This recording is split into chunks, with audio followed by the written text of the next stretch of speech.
call this meeting of the South Redford Board of Education at 6:36. May we stand for the Pledge of Allegiance. I pledge allegiance to the flag of the United States of America and to the republic for which it stands, one nation, under God, indivisible, with liberty and justice for all. Next item on the agenda is the roll call. So you call the roll call, please, Mr. Winston. Yes. Anthony Johnson. Present. Amanda Flesher. Present. Joel Flesher. Present. Lori Hicks. Absent. Misha Early. Present. Daniel Winston. Present. Shirley Tyler. Present. Next item on the agenda is the approval of agenda.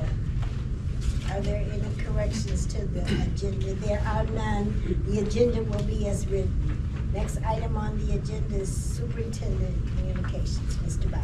Thank you, Madam President. Well, good evening, everyone. We appreciate everyone coming out this evening. We're looking forward to tonight's agenda. I do have a couple communications this evening in advance of the other agenda topics tonight. And so congratulations are in order once again to the Pierce Middle School cheer team. So congratulations, as the Pierce Middle School cheer team have secured back-to-back championship titles. So congratulations to our student athletes of the Pierce Middle School cheer team, as well as to Coach Sterling, who also happens to be a Thurston High School alumni, for their outstanding efforts as they secured their back-to-back championship, most recently at Cass Tech, leading up to spring break. So we are just extremely proud of the accomplishments of that team and of our student athletes, as well as Coach Sterling. So hats off to them, and that concludes my communications this evening, Madam President. Thank you. Next item on the agenda is board communications. Do I have it? Yes, Shirley. In front of board members' seats, you have the trustee scholarship copies for you guys to go over. Chris copied them all for you, and I need you just to go over them and let Chris know by email or hard copy before April 20th your choices. The money will be deducted out of each one's account on the 24th, so the next paycheck, it still sits at the same amount, but I would like us to consider raising it. So I will be bringing that back for us to talk about, to raise it just a little bit more, you know, to get that done. And Chris came up with some good ideas when we were talking. It's really outdated in how this is done, about going electronically, where they can fill it out and it'll be clear. Like, you'll notice the copies are really hard to read, and some of the questions need to be updated. So if the board could start thinking, you know, as you read it over, what you might want to update or change, or what questions you might want to ask our kids, let Chris or I know, because we'll be working on that over the next couple of months.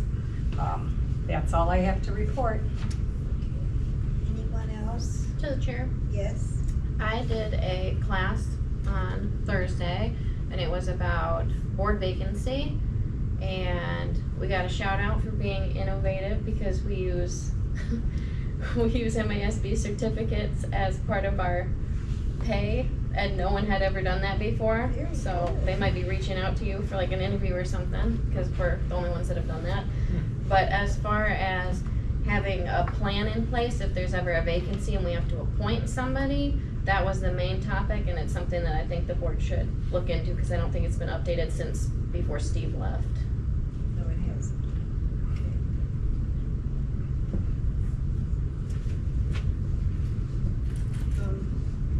Anyone else? I have one. The Wayne County Association of School Board members will present a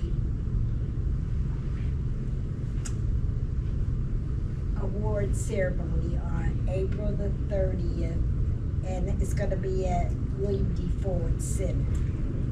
And yours truly will be getting an award, the Leadership Award. All right.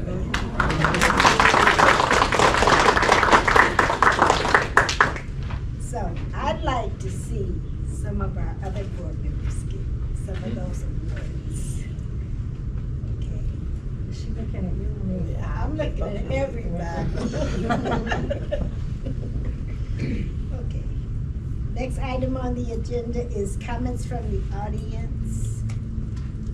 Topics related to the agenda. There are none. Next item on the agenda is the consent agenda. Do I have a board member willing to adopt the consent agenda? To the chair, Yes? I'd like to move the adoption of the following resolution, please. Do I have a support? Support. It's been moved by Mrs. Fletcher and supported by Yep. Amanda Fletcher. All in favor? Aye.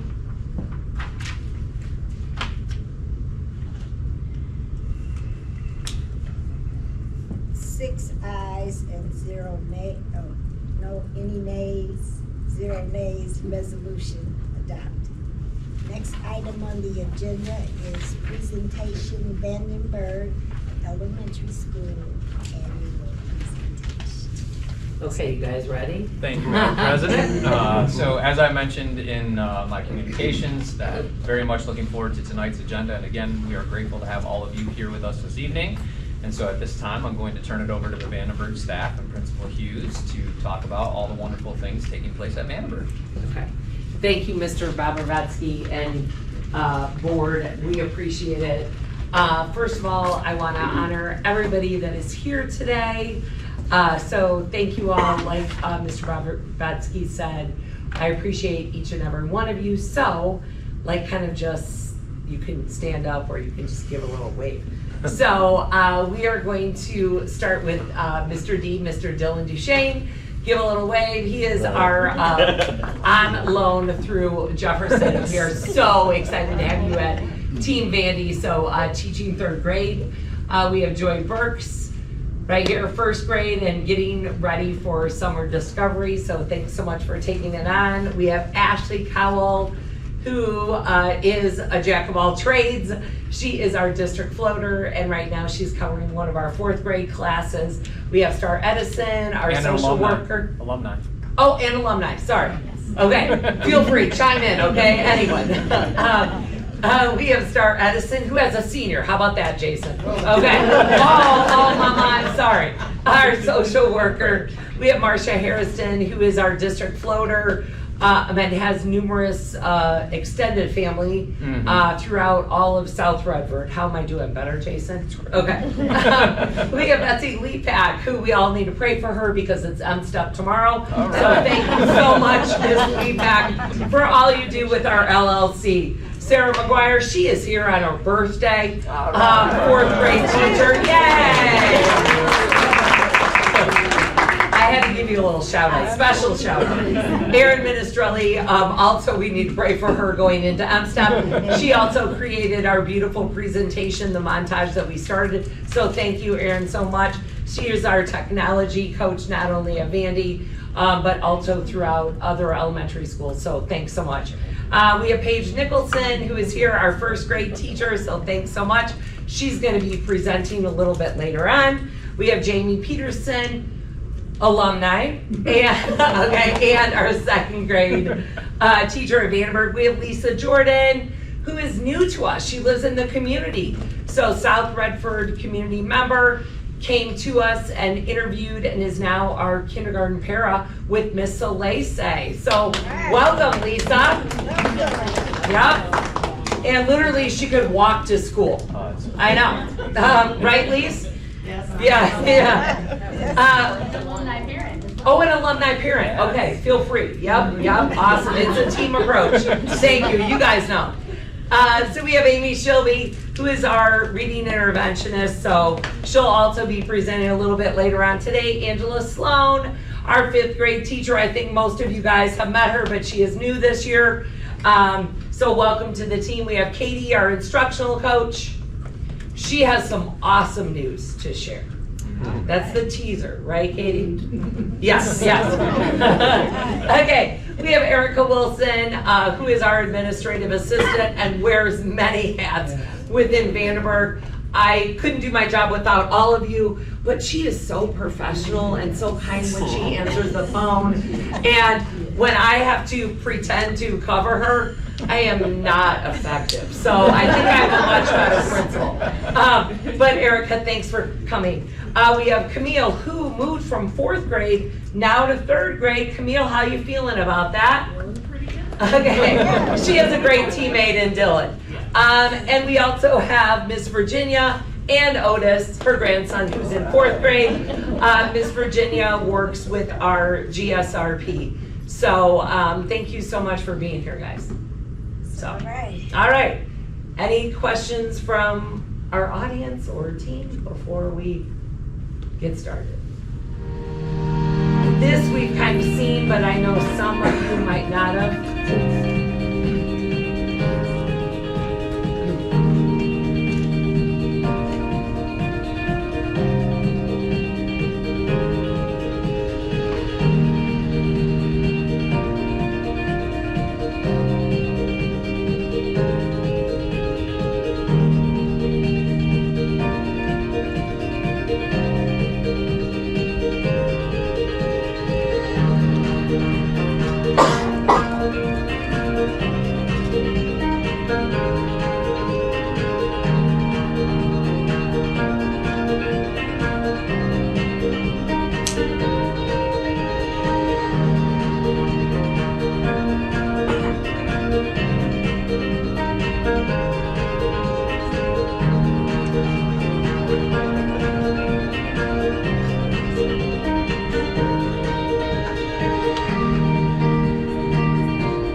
So just a little bit of who we are in the life of us at Vandenberg, right guys?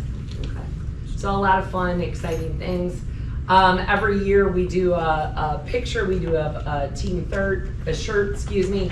It's We Believe in You. That was our whole like big theme for the year. So we're gonna get it started. So of course, we always look at the 3 rocks, relationships, responsiveness, safety, including our learning environment, and then also curriculum instruction and assessment.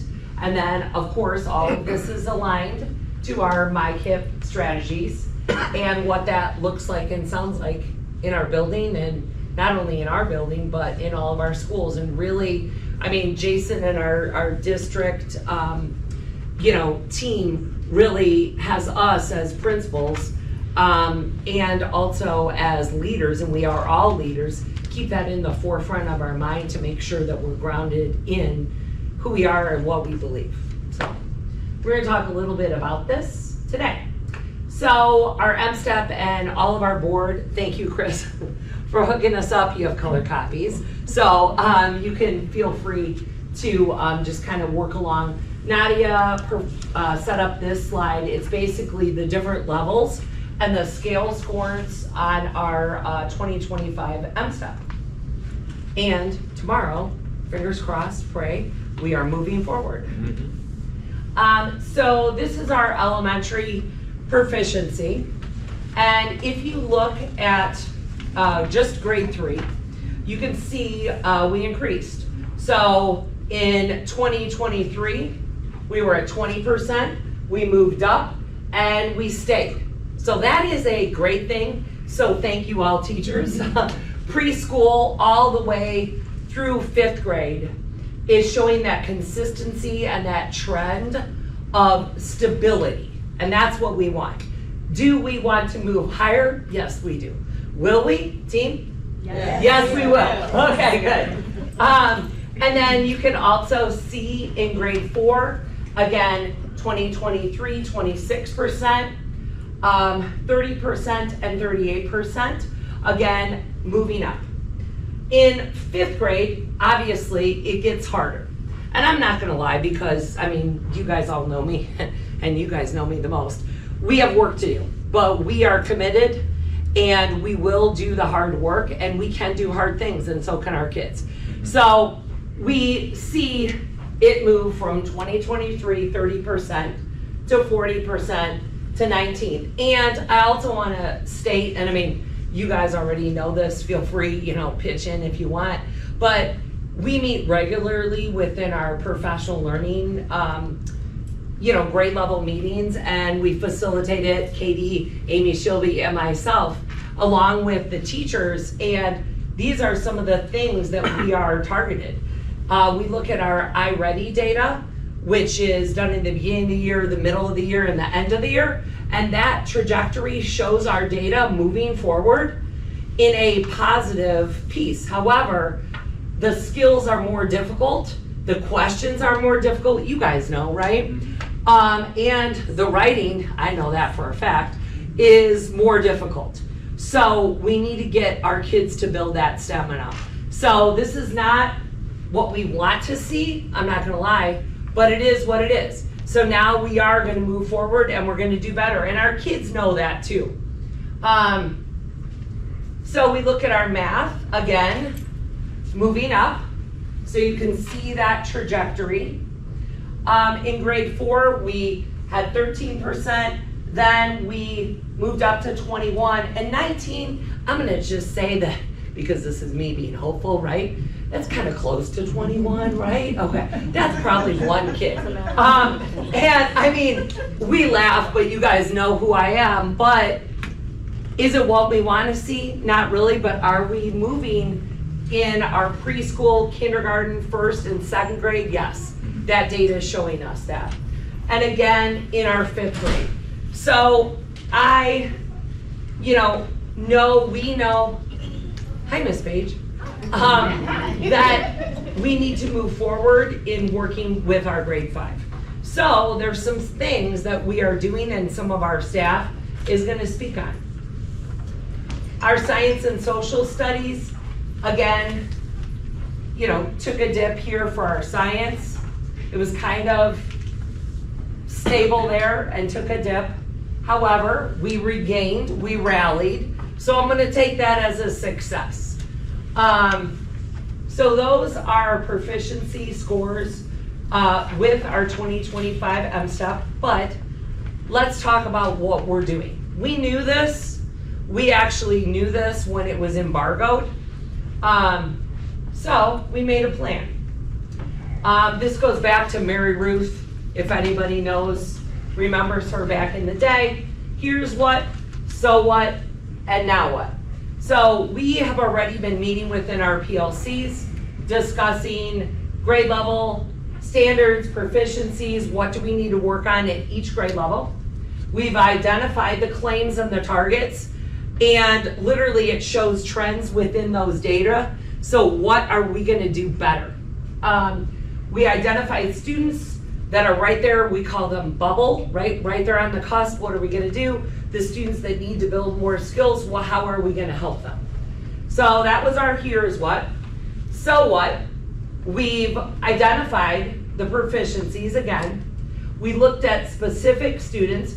We even, in the beginning of this year, looked at their iReady data, and that was new data, right guys? And we had to work that out, we had to figure it out, but we did. We did not only as Vandenberg, but we leaned on our partners at Fisher, at Jefferson, and at Adams to help us understand that data. And then we decided, all right, hey, let's get some tutoring together. So Amy Davison, thank you Amy, got all of us at every elementary tutoring. We call it high impact tutoring. So if you worked on our tutoring squad, can you just raise your hand? Yep. Milka, you can raise it, even though, yep, go ahead. Because Milka worked for Adams and she was a part of it. So we just finished tutoring after how many weeks, guys? 8. Thank you, good job, Dylan. Okay, so we also did a pre-assessment and a post-assessment in reading and in math, and we're still kind of getting those scores back because Katie, I did some of my fluency today. I put them on your desk, so we'll see how that goes. But like I said, iReady is trending in a positive direction. Attendance, you're gonna hear about this from Joy a little bit and what her team has been doing to really impact attendance, because we know if our kids come to school, they will perform. And that's something that, I mean, we've been talking about for a while. So we're doing some out of the box thinking on what we can do to get our kids here every day. We are thankful even if they show up at 9:30, but really we need them here at 8:30, right? So we're gonna talk about like what our attendance team did, but our attendance is improving. Erica puts it out on our door and our window every day. So if you come to Vandenberg, you will see on our window our attendance for the day, for the week. So thank you, Erica, because it shows what we were. I think we were at 92 something today. We are also working with our interventionists and our instructional coaches to plan a individualized, study for reading and for math for all of our kids. Not some of our kids, but all of our kids. Today, we had a 5th grade WIN meeting where the teachers came, Miss Sloan, Miss Gardner, myself, Amy, Katie, and our WIN team, which is our small group intervention. Amy's gonna talk on that. But like, what's our plan for each child? Should we move them to this group? What do they need? So we're gonna talk about that a little bit. We have ongoing professional development from our district, along with instructional rounds, where pretty much everybody, right guys, got to, thank you, go in to each other's classroom. We had an instructional focus that we focused on, best practices, engagement, and we were in and out of classroom. Like, I am able to go in and out of classrooms, throughout the day. That's why Miss Flesher said, you're never really in your office. No, because I'm in your rooms. But you know how to find me. But with that said, we all got to experience that and see the awesome teachers that we have in South Redford. Our kids are engaged. They're actively participating, taking risks, and learning in a calm setting, which is great. So we got to do that. That's new for us this year. Thank you, Katie, for giving me homework over last summer, and reading about it and understanding it. So I appreciate that. I mean, my team makes me better as a leader and as a learner. So thank you guys so much. We already talked about PLCs. We have a fluency focus because in the hierarchy of reading, we have to build upon before we just jump to comprehension. So everybody's working on fluency. We have that as a spotlight within our staff meeting time where everybody, preschool all the way through 5th grade, is working on that. And in fact, our 1st grade, Paige and Joy, you'll be on the spotlight next time, so thanks. After school tutoring we talked about, and also our STEAM lab and demo lesson and lesson planning. Well, we have Katie here, who is a science rock star, and she has been working with our teachers and our students on really utilizing, and Aaron, and organizing our STEAM lab. Literally, the STEAM lab, thank God these guys are organized, was all these boxes of all tools and manipulatives, and it is well organized. So stop by anytime. But if you have gone to our STEM lab and had your science lesson in that area, can you raise your hands? I know 5th grade did, 2nd grade did, thanks. 4th grade did, so. This is Katie. This is exciting news. Drum roll, please. Katie, that was just for you. No, it's for us. What? You're welcome. Come on up, girl. I'll run the tech. Wish me luck. Hey. Oh.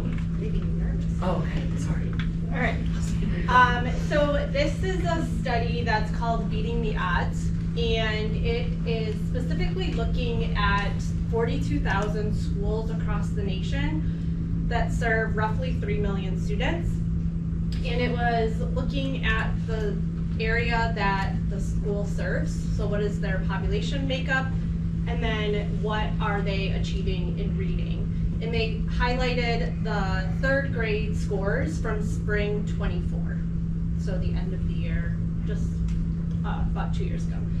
And the schools that were highlighted are called bright spots. And to get this bright spot achievement, you had to exceed your expected growth based on the population you serve. So Vandenberg was recognized as one of these bright spots. We were expected to get 29%, and the actual score from the data they looked at was just under 37%. So we were mentioned in this article as being one of the schools that achieved this honor. And yeah, that's where we are. And I think it's just a testament to all of the work that's done, not only in Tier 1 instruction every day, but also during wing time with our after-school tutoring and all the support that we give. So. This is our bright spot. Here's your notes. Okay. And also, board, you do have the article that you can click on. It was not as printer friendly, so sorry we didn't print it out for you guys. But our staff knew about this when it first came out, and I gotta give props to where they go because that's just how I am. I was literally sitting in an admin team meeting, and I was not on my phone at all. However, Matt Daly did text me, and I did look at it for a second, and I was like, beating the odds? And he's like, your school just beat the odds. And I'm like, what? Because, I mean, most of you guys know this, and you guys know this, like, this is one of my personal things, like, not that I'm retiring anytime soon, I am not team, but, like, I want to be the bright spot, but I want it to be here. And I think we all do, right? So that's one of my goals, just personally, I guess, and professionally, so. But I gotta give the props to Matt Daly, who searched about it and found about it, and I'm like, what? And then I got excited, so, yeah. And we're excited, right, guys? Cool. All right. So we're gonna move forward. Star? Good evening. Good evening. So we do have Lincoln Behavior in the schools where they come and do therapy for students who have social emotional services.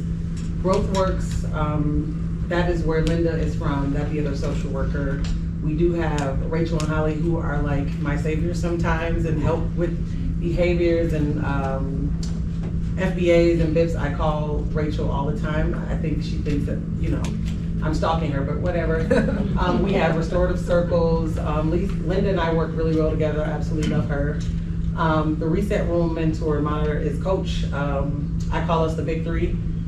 Coach, like, I love to send kids to Coach because they listen and he's like 7 foot tall. We have the Mindful Moments where we decided to do it in a PD that we were going to, after lunch, a lot of kids are rambunctious and all over the place and they're coming from this NBA game or this NFL game they've just played outside. So it's a lot of emotions, and so trying to get them back into the room and to seek reset so that, no, it's time for learning, not arguing about your things. Everyone is CPI trained. Fun Fridays, which thank goodness Joy stopped winning every Friday, where you get to leave early, but you have to guess the title and the song, the title of the song and the artist. And you could either be 1 to 6 callers, depending on whichever one the person that won the week before. Mailbox treats, Lisa or someone leaves good treats in our box. The staff member of the month, we vote for that monthly. The online safety courses, they are usually done. Girls group, Linda has started doing girls group with, is it 3rd grade? 3rd grade. There's a bunch of cattiness and drama going on in 3rd grade. So Linda decided to do the 3rd grade group. The AKAs, which is National Panhellenic Organization, they come and bring backpacks with food on Fridays. And they give them to students in need. And they pick different grades every month. The Zetas, which is my sorority. We did, they adopted our school, and one of the programs that we introduced this year was an etiquette class. So we were able to we had a lot of kids signed up. However, coming in on a Saturday was a little rough, so we're gonna redo it for next year, that it's after school, so parents don't have to worry about bringing their kid in on Saturday, because it was a little confusing of what time you should pick up your child. So we're doing, we're gonna do it next year where we do after school, but they learn just how to use utensils, how to greet each other, and just how to fix each other's crowns. And then I created a peer conflict resolution meeting because the kids are getting on my last nerve with their drama. So I have been creating meetings where they find a solution to their problem. I don't step in until I absolutely have to, but I want you to talk it out, you to speak the names, be positive to each other, and find out a resolution before I have to step in. Because especially I'm doing it with 5th grade, because at this point you're going to middle school, you're gonna go to college, you're gonna be adults, you have to be able to resolve your own conflict. Mom, social worker, the teachers can't always step in. So I've been working with them to figure out how to resolve it without me first. Then you learn that you can resolve things without the adults sometimes, and just being able to take care of their business. So that's all we have for kids. Thank you. We're gonna have some of our members come on up. So parent involvement, attendance, cooperative culture, and intervention, come on up. Yeah, that's fine, come on up. So this is part of our solution work that happens within our staff meeting time, and just, I don't know, with life at Vandy. So parent involvement, you guys want to go first? Sure. So this has developed a lot over the past few years. We were kind of tracking just how many parents would come to events, that we had throughout the year, like Trunk or Treat or Black History Night, our spring picnic, and then we decided to focus a little bit more on getting them into our school to see what's going on at a different time. So we kind of got them in at lunch to have lunch with their kids, and then we did that for about a year. And then we decided to extend it a little bit more. We wanted them in the classrooms a little bit, so they come now and they'll go to the classroom for a half hour, and then they go to lunch, and then they have the option to go to recess. So that's been huge. I mean, I think our percentages have doubled in this event, and parents are always like, oh, is it closed? Is it closed? So they really look forward to it. We changed it up this year too. We used to have all grades, and now we've split it. So it's K2 and then 3-5. And that gives families opportunities with multiple students to do both if they want to. And it's been really awesome. I think they look forward to it, and this is something we'll definitely continue to do. Just bringing more of that academic end into it, I think, is important. Not just how many parents are coming to events, but we want them in the classroom seeing what we're doing as well. Paige, thank you. And I'm going to give a shout out to Otis's dad. I realize, Otis, your dad is not even here, but do you remember when your dad was like, hey, can we grab a football? And he came to lunch with a loved one, right, Otis? Yep, and he was like, hey, can I have a ball? I'll play with kids. And we're like, yes, please, please. So shout out to your dad. Tell him I said that. All right, attendance. Joy, you're going to speak on that one. Okay, so the attendance committee, our goal is to decrease excessive absences, tardies, and early dismissals. And just have that family buy-in. We know that students' academic achievement is high when they are here, present. So what we've been doing are some quarterly rewards, and then I think in the first quarter I did some little sneak awards, where we just pulled a name, and if they were present, they got some kind of prize. Our first one was during our half day. Is that correct? Yeah, our half day, and I just advertised it for myself as a surprise. Oh, we missed one. Okay, the magic show was one, but then we also had the animal. That was presented as a surprise in-school field trip. So students on that half day, a lot of students maybe nagged their parents to make sure they were here, which helped us. Quarter 2, we also had an ice cream social just in our lunchroom. That was really nice. We had different stations set up with toppings and everything, and a lot of help. Quarter 3 is going to be the Kona ice cream truck. They'll be coming in, and then we're going to round out quarter 4 with the game truck. We go back and forth with these absences. We have it set at 4 or less. I would like it to be 3. or less, but we're gonna settle at 4 or less. But we do include the early dismissals and the tardies as part of it. So just, getting students to understand that piece as well. And then every once in a while, Lisa gets some phone numbers that she can reach out to parents and just talk about, hey, we've been missing you. And I know our teachers are great at sending a dojo message to just, hey, I've been missing such and such this week or for the past couple days. And just to get our students to come in. And they get really excited about some of the incentives that we offer. And that's it for me. Thanks, Joy. Okay, cooperative culture. Sarah. Thank you. And I am here as a representative of even sporting some cooperative culture sportwear that I'm about to talk about. So on our team, we look at class-wide and school-wide goals. And the way that we find these goals to work on each month is staff, they submit needs they see in their classroom, trends, and we look for trends. And then based on those trends, we set something that kids can achieve that would help them feel successful. So our key point right now is we are looking for, because we saw through these trends that hallway transitions were a difficulty, they were a bit of a challenge. So we came up with the idea of a soaring eagle, which not that we want students soaring down the hallway, but walking neatly, and soaring means you're achieving, high things, high goals. So to receive this award, 2 students are chosen by a classroom teacher each month, and at town hall they are announced. So it's not just a random bracelet, not that any bracelet, of course, that we give is random, but that it's well earned, and it's given to 2 students. So when they wear this bracelet that just says Soaring Eagles, they've achieved something that particular month. So then that's given to that student at that town hall. So that's our current focus. But again, cooperative culture, we're working on really bringing students and school together and looking at that data weekly. We look at this every week and then make adjustments accordingly. And that's how we are moving through our year. Awesome.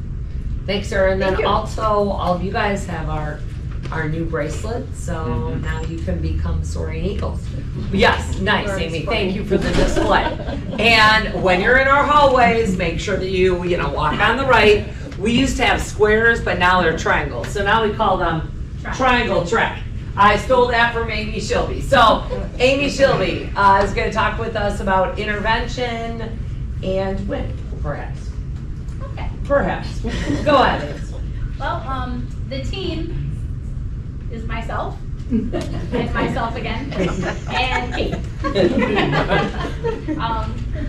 So the intervention solutions team is really geared towards finding ways to help the students become more successful in the classroom environment. So the request for assistance is called the RFA, and there's a Google form. So if the teachers are noticing that a student is struggling academically, behaviorally, then they can fill out a form, which is on the drive. And after that form is filled out, I will have a discussion with the teacher, and we kind of navigate through what is already being done to help the student, what are some other possibilities that could be done before coming to a formal meeting. Because sometimes just having these conversations with teachers unlocks ideas, just having a conversation. And then they'll try whatever we talk about for a little bit, and if that's not working out or the student is not showing success, then we come to a formal meeting. And that meeting would include myself, the classroom teacher, Mrs. Hughes. If it's a social emotional or a behavioral situation, then we would invite Star or Linda Potts or Linda Potts. The parents would be contacted and invited to come meet with us as well, so that they can see that we're really trying to create this wraparound type of environment, because they're the first teachers of their children. So their input is meaningful and very important, because oftentimes they know tricks of the trade that we don't, and sometimes there are things that we can start implementing in the school that transfer from the home, and the student then can see that we're all on the same page and we're on the same team, if you will. Our goal is to have every classroom teacher participate in the RFA process the formal RFA process at least one time per quarter. We have not reached that goal.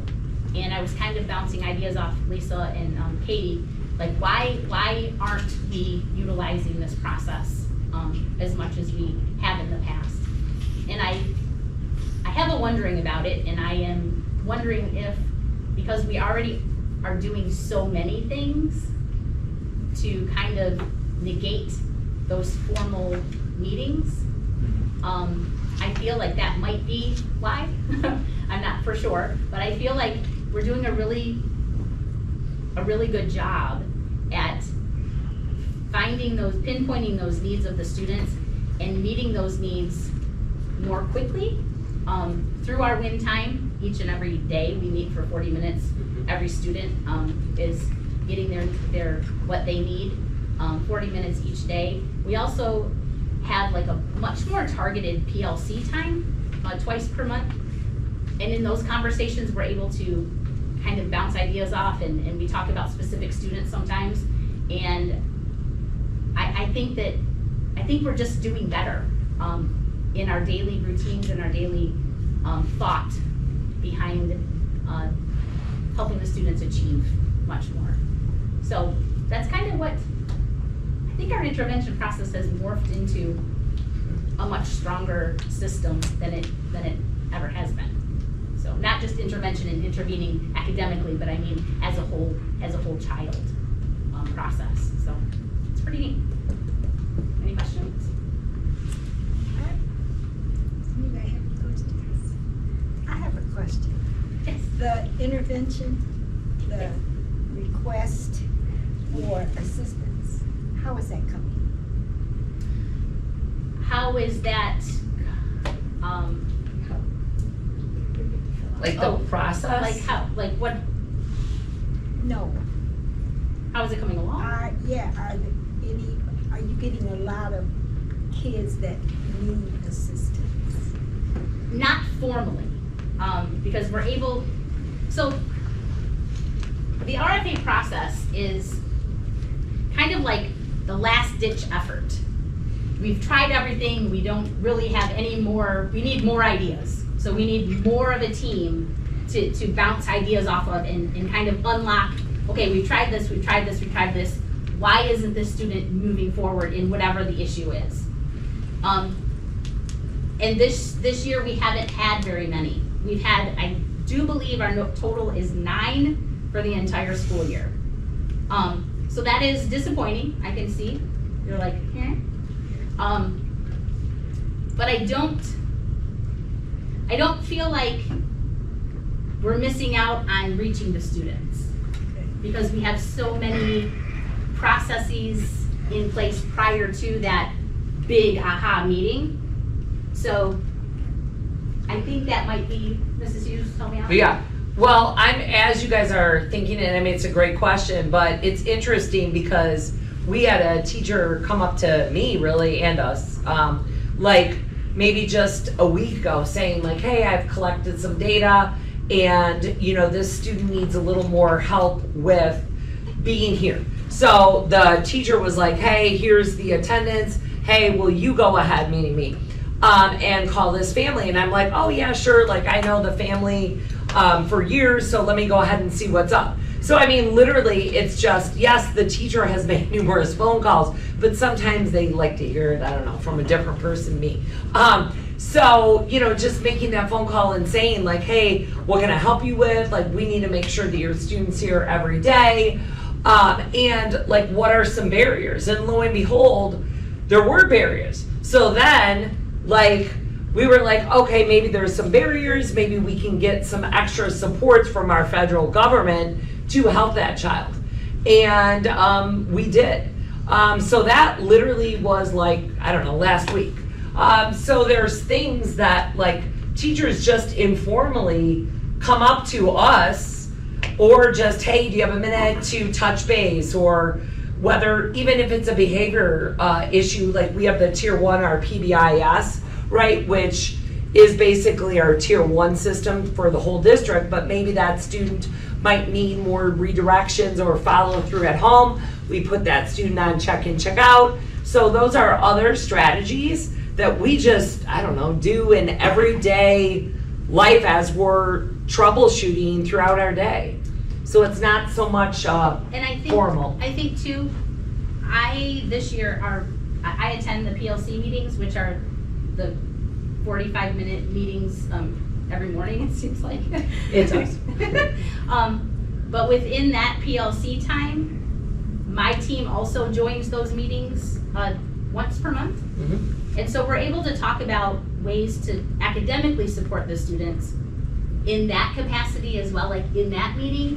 And then we take that information about those students and we go and we use that information in our WIN groups. So now, like, if Miss Kim's group has so-and-so in their group, we've talked about the needs of this child. Now, Miss Kim knows the need, so that is another layer of support that wasn't there before. So. What about the attendance? Attendance? I mean, our attendance right now is about 92, I mean, I'm looking at Erica too, 92% on a daily. And that has improved, am I right, guys? Okay. But by offering some of the incentives, and we're not the only school that does this. I mean, Adams does it, Jefferson does it, Fisher does it, the middle school and the high school, I'm sure too. I just know more about the elementary world. But, offering special incentives on half days. Like, we have a half day coming up, right, on Wednesday. And, I went around and talked to some classes about, like, be here every day or doing, some of our fun incentives on those half days.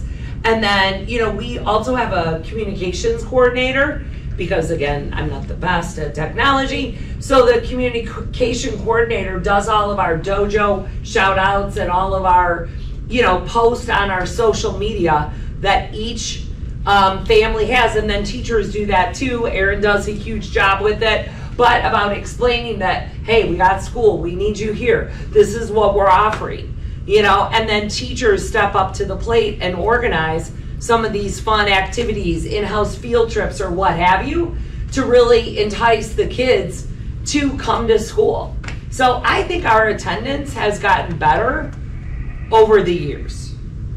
We also have, at the elementary level, not only for Vandenberg, but all elementaries, Kyla Miner, who is with Lincoln Behavioral, like Star said, and she works on contacting some of the families in a different way that I might contact them and offering support and also resources to those families that are maybe more truant, and we call that like a tier 3 or tier 2. So there's multiple pieces of our puzzle that makes things, work well and get better, so that eventually, like our presenters said, to affect our academics. Yeah. Thank you. Yeah. Anything to add? I don't know if I just think our win time is a little more fine-tuned than it's been also. I like the way it's structured, and then how, the students are placed just perfectly to me, maybe. So, I think that win time piece has really grown this year. And I think that was our missing piece for many Yeah. years.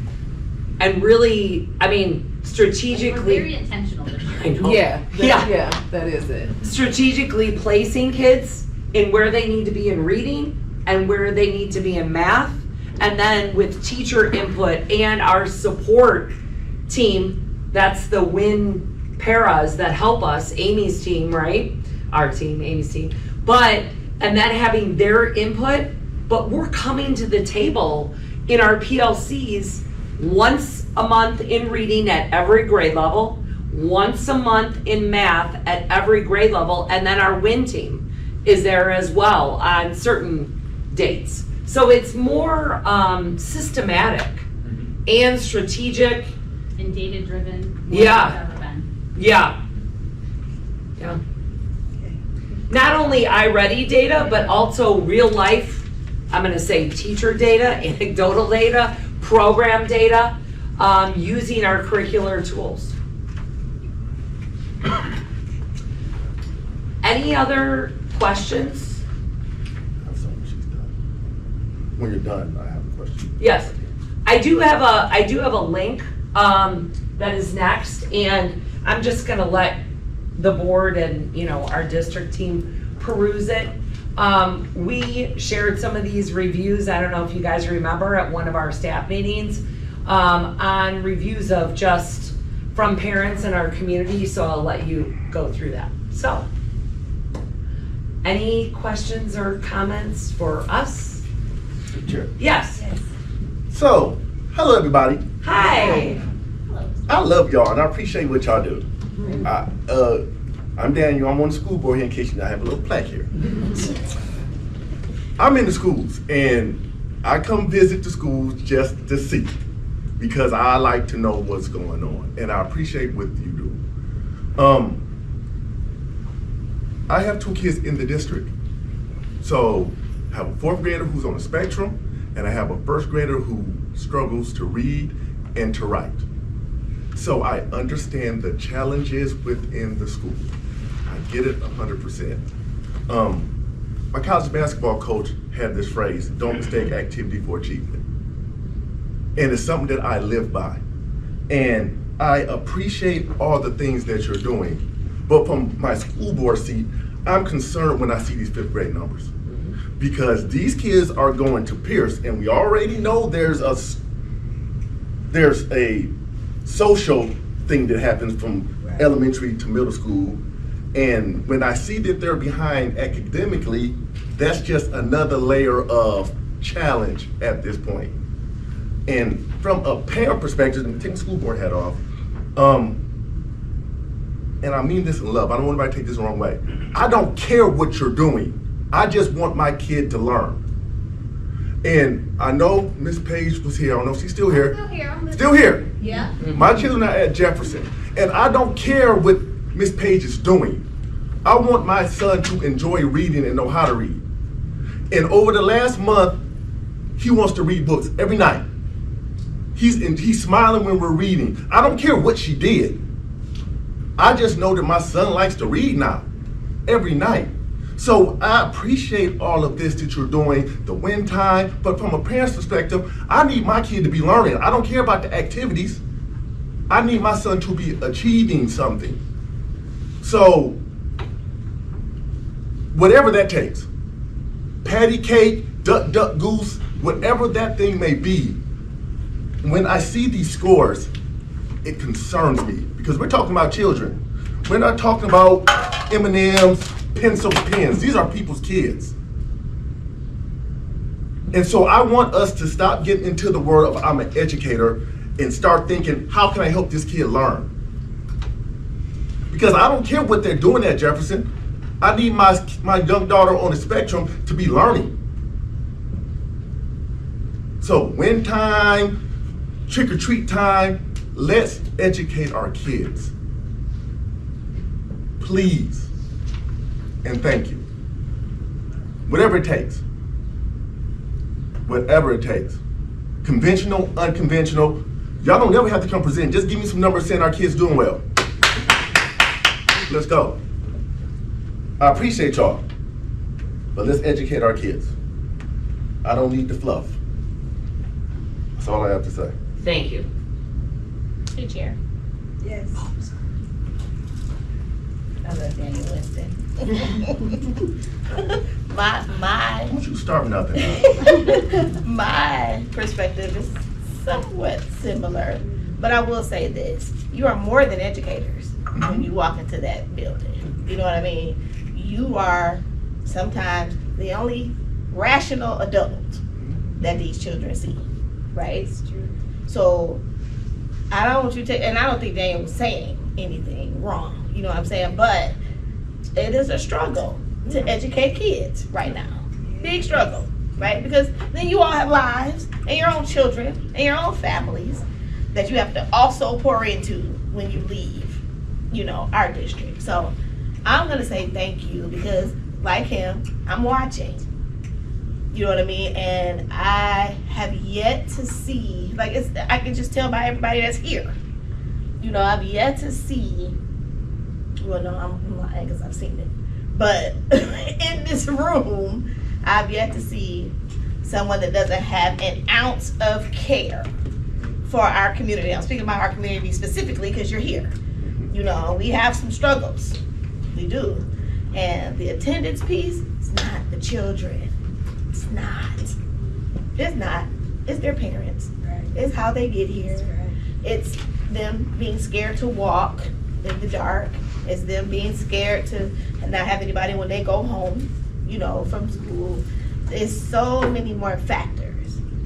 You know, I am not a standardized testing person. I hate standardized testing. I get the why of it, but I don't think that moves the total education of a child. I understand that we need it. We need the data. We need that. I get it. But he's right. You all are much more than just that teacher that child sees every day. And I hope you know that. And I hope you know that we appreciate it. We're very passionate about it because we appreciate you all. Know how hard it is. Know what the struggle is. We see the kids every day. I stand on my corner every day. And I've been doing that since I've been here. Yo, get in the car. I'll go wait for the bus. Bus gone. Let's get in the car. You know, or you walking the opposite way. Get in the car. So now it's so funny. They just wait. They're like, okay, she's here. Let's go. You know, because to me, there's no other option. But for you, this is your job. This is what you're supposed to be doing. We have to move forward. We have to get out of something. How do you do that? Education. Somebody got to care about you enough to put you in an environment of learning. So we applaud. Yep. We're just, you know. Yeah. Touche. Yes, and I just want to pick. I've sat in the seat of educator. I've taught in the classroom before, so there's no.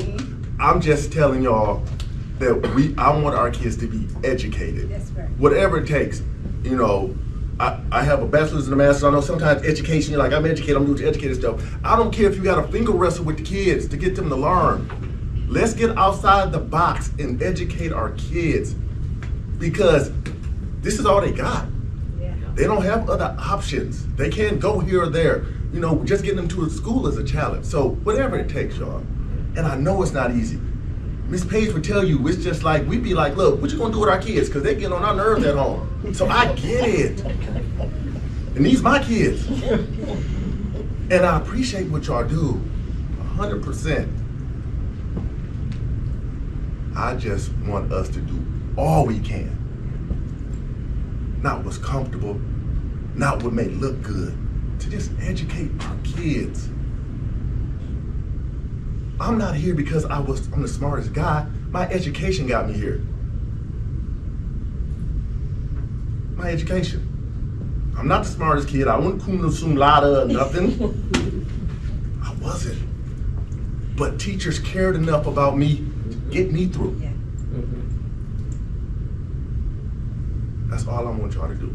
And may I don't know if I'm breaking protocol. You are, but go ahead. Okay, I did raise my hand, but I can tell you that our team at Vandenberg, I mean, I've been here for 18 years in South Redford, and I can tell you hands down, this team is committed to our kids, is dedicated to our kids, and just like all of you said, cares for our kids in more ways than one. And to reach our kids, yes, I agree. We have to think out of the box, and little by little, like we try stuff, right guys? And sometimes it works, sometimes it sticks, sometimes it doesn't. Then you hang out with it for a minute, you marinate it for a minute, and then you change it up. But I can tell you wholeheartedly, from my own Lisa Hughes, just person, not even as a person that works in South Redford, our staff cares about our kids like they're our own children. And that's why, like, parents and families and grandparents and just our community keeps coming back and wants to be there with us. And for that, I am eternally, like, grateful to all of you guys. That is it. Getting emotional and passionate, sorry. Sorry, but thank you. I'm sorry if I broke protocol. Well, I'm glad. I am so glad that all of the teachers here, I happen to know that they do love South Redmond. And you wanna know something? I mean, when I moved here, my grandkids were in the district. And I'm telling you, I get so many complaints about people that can't come to South Redmond district. And I tell them, oh, now we have K through 5 now, you can come. So, but when I looked at the numbers, I said, okay. And I tell Jason this all the time. Yes, the teachers want to raise, and they have to do their part too. So, that's all I gotta say. Okay. All right. Anybody else have any questions? Okay. I want to move on now. Next item on the agenda is presentation K-5 English Language Arts.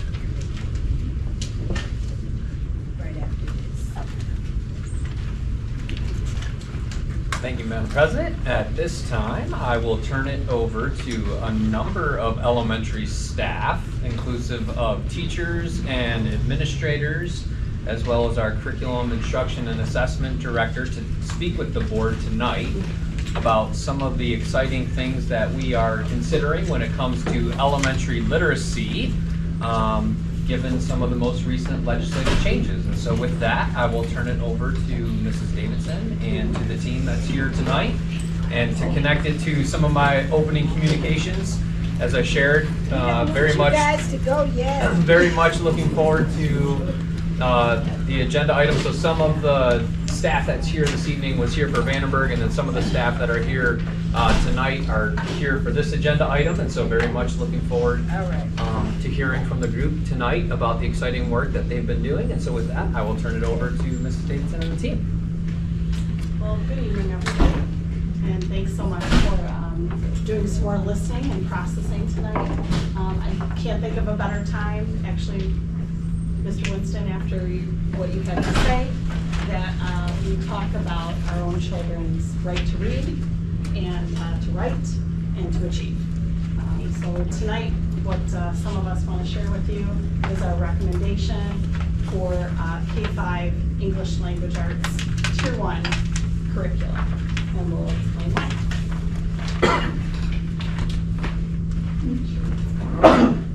Bless you. Thank you.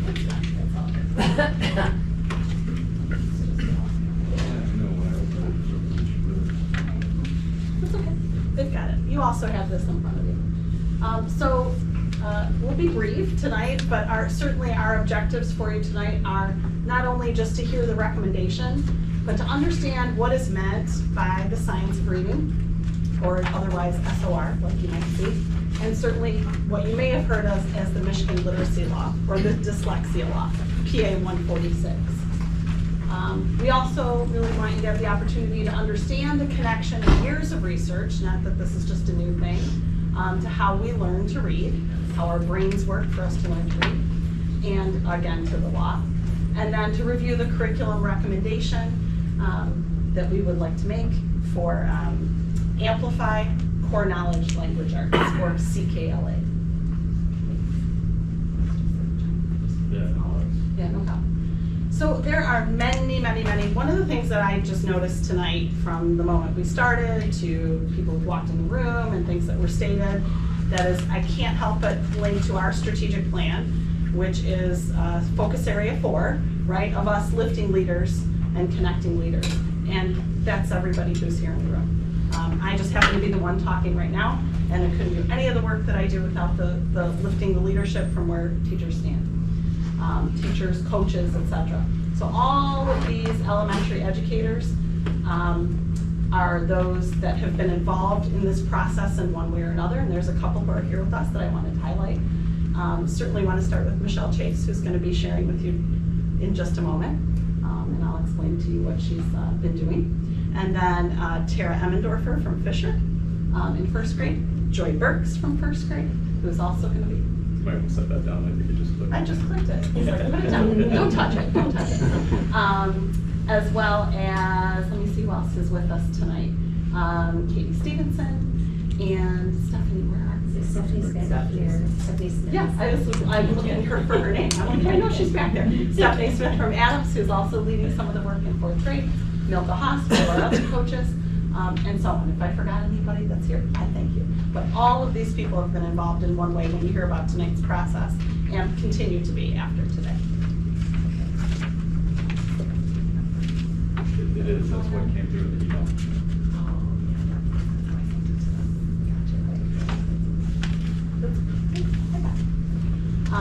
So with that, I want to get ready to turn over the first portion about learning the science of reading and the law of PA 146 and the connection to what our brains do to Michelle Chase. Michelle has been an elementary leader as long as I can have honored to work with her. She's serving as our coach on special assignment, really getting the state level and the county level work related to reading as it's current, and bringing it back and helping lead the work on the core things that we're working on together as we look forward to reading and writing. So Michelle. The clicker may not work because it's a PDF version. So you know I'm going to stand behind you. If you want me to roll, I'll roll. Okay. Okay. Sounds good. Yeah, we'll see. Perfect. Well, good evening, everyone. It's nice to see you here tonight, and I'm excited to talk to you about literacy, which is kind of the world I live in. As Amy said, I'm Michelle Chase. I'm the ISD literacy coach that works on assignment in South Bedford. I don't think I've met all of you, but most of you I know. And we're going to start talking about the science of reading. That's a big buzzword right now in education. But let's just talk about what it really is. So science of reading is a vast interdisciplinary body of research. And it's not news research. It's been around for years. And it's not just reading research. It's cognitive science, it's neuroscience, linguistics, education, and more. So what they have done in this science of reading movement is they've done research across the spectrum of how people learn and how people learn to read. And they put it together. Sometimes there is a misunderstanding that the science of reading is just phonics work, but that is a misunderstanding. Over 50 years of research. We've had a delay from research to practice, and it's starting to catch up of research. But the key idea is science of reading is not a philosophy. It's accumulated scientific evidence of how we can best support our students to learn to read. So one of the things that I want to lift is that a human brain is not pre-wired to read. So when I went to college, like a century ago, we were told then that people would learn to read just as naturally as they learn to talk. And that's just simply not true. We would not have a reading problem if that was the case. And you'll see two brains over here, two images of brains. The one on the left, to your left, is the brain of a student with dyslexia, or a person with dyslexia, because it doesn't go away. And the one on the right is a typical learning brain. And you can see that there are different parts of the brain that are lighting up in different sizes. And we know that how we teach students to read can rewire the brain and strengthen the pathways to be more typical looking. Now, dyslexia is never going to go away, but we can use teaching methods that can help students have greater success and strengthen these other pathways that you see here, so that the brain is rewired through how we approach our instruction. So immersion in literacy alone is not going to do the trick. It's how we teach students to process the language.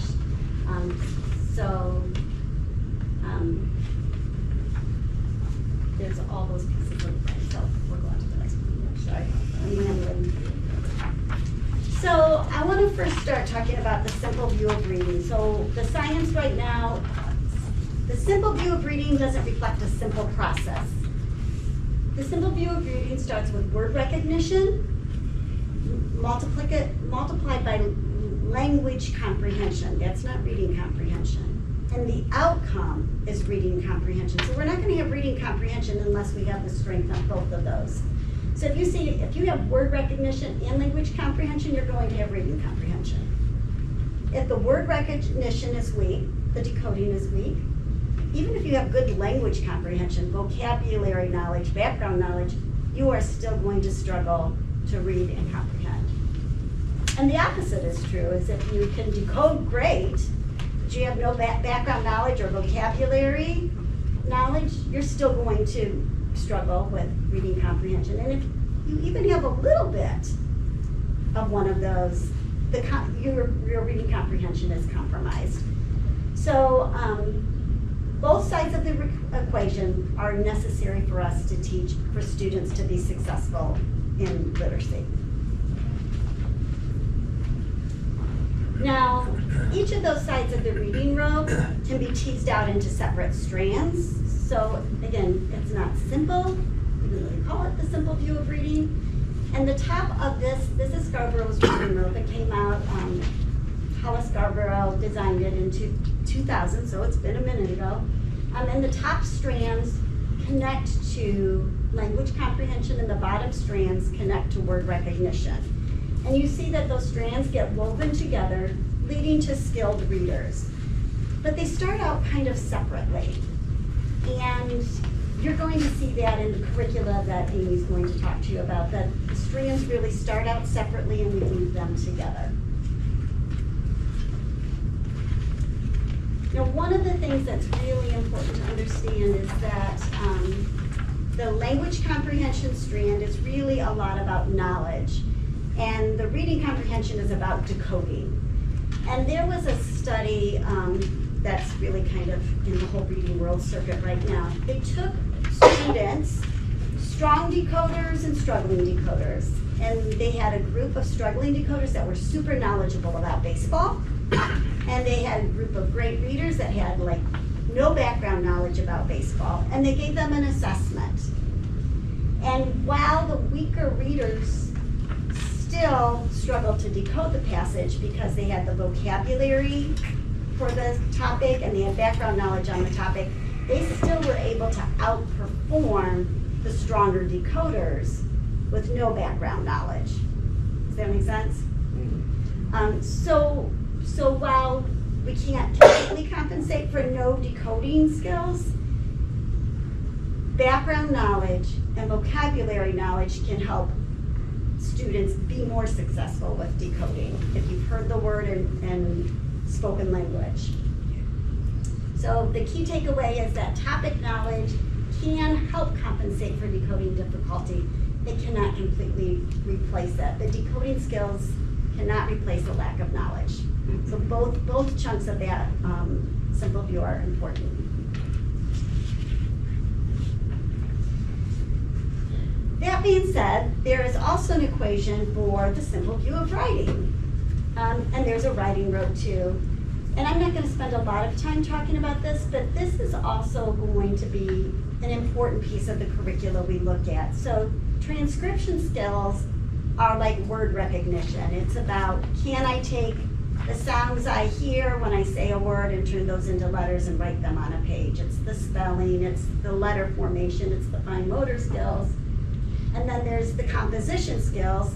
Can I write sentences in a structure? Can I make it a meaningful sequence? Can I use interesting words in my writing? And those are all needed to make us skilled, be skilled in written expression. So these pieces of both the simple view of reading and the simple view of writing are embedded in our foundation of the curricula that our team looked at. So why an ELA curricular tool now? Well, no matter how much training we give our staff, and we've given them lots of training, we have exceptional staff. Using fragmented materials to try to get to all of these things on the reading rope just don't create a cohesive experience for our students, and we want that for our kids. The topics are critical and important. We want to give them the knowledge that they need to be successful as they go through their learning trajectory. text that we only read for a strategy versus also focusing on building background knowledge and vocabulary acquisition, we're missing the mark if we only do one. We need to do both. And everything needs to be built systematically across the year. So I was working with a teacher earlier today, and she was working on a unit that I know later several other grades are going to piggyback on that and add layers of knowledge and understanding. So the instructional materials that students encounter every day are important for helping our teachers be the best that they can be, and they're not trying to piecemeal it all together. Our teachers truly are experts in their delivery of instruction.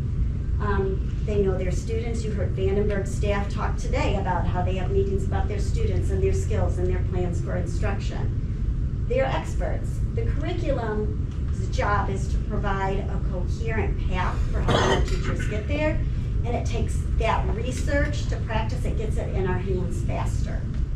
And the impact helps our teachers. Our teachers bring that curriculum to life for our students every day. So, any questions about that? That was fast, and I felt rambling, sorry. Just a connection too for the board, based on what Michelle just shared. It wasn't that long ago, I guess, well, it was longer than I realized, a couple of years now.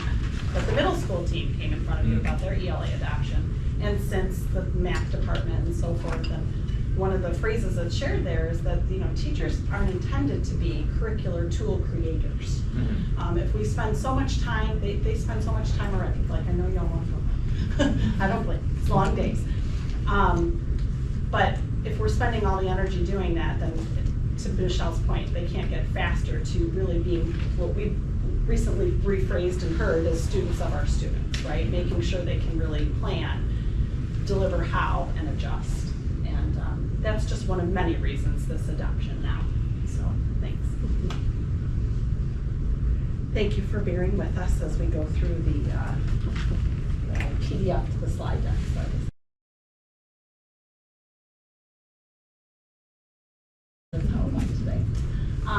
there's some other reasons why a K-5 adoption now. I know I've had conversations with board members and others have asked what's going on, and certainly it's connected to the Science of Reading and Public Act 146 and the expectations of what a Tier 1 or beginning, based for everyone, curriculum should have in English Language Arts for our students. Of course, it has to be evidence-based, very specific evidence as it relates to the Science of Reading. And needs to be systematic. We also, based on the law that's out there, based on both Public Act 146 and the grant funds connected to it, the two are kind of related but not exactly the same. We are required, as you kind of heard some of it now, to screen and identify students with, in this case, characteristics of dyslexia. I want to be clear in saying, I said this to the teachers, when I came on to teaching, dyslexia was like this rare, special education, visual problem, that kind of thing. That's not what we're talking about here. And we could go on and on about that tonight, but if you have more questions, certainly Michelle could speak to you about that, or any of the teachers learning more about the law that's attached and how our brains work. It's really looking for characteristics of what kids need in reading. We do that now. We do screening now. The Amy Shilbys and the Milkas and the others and the Katies.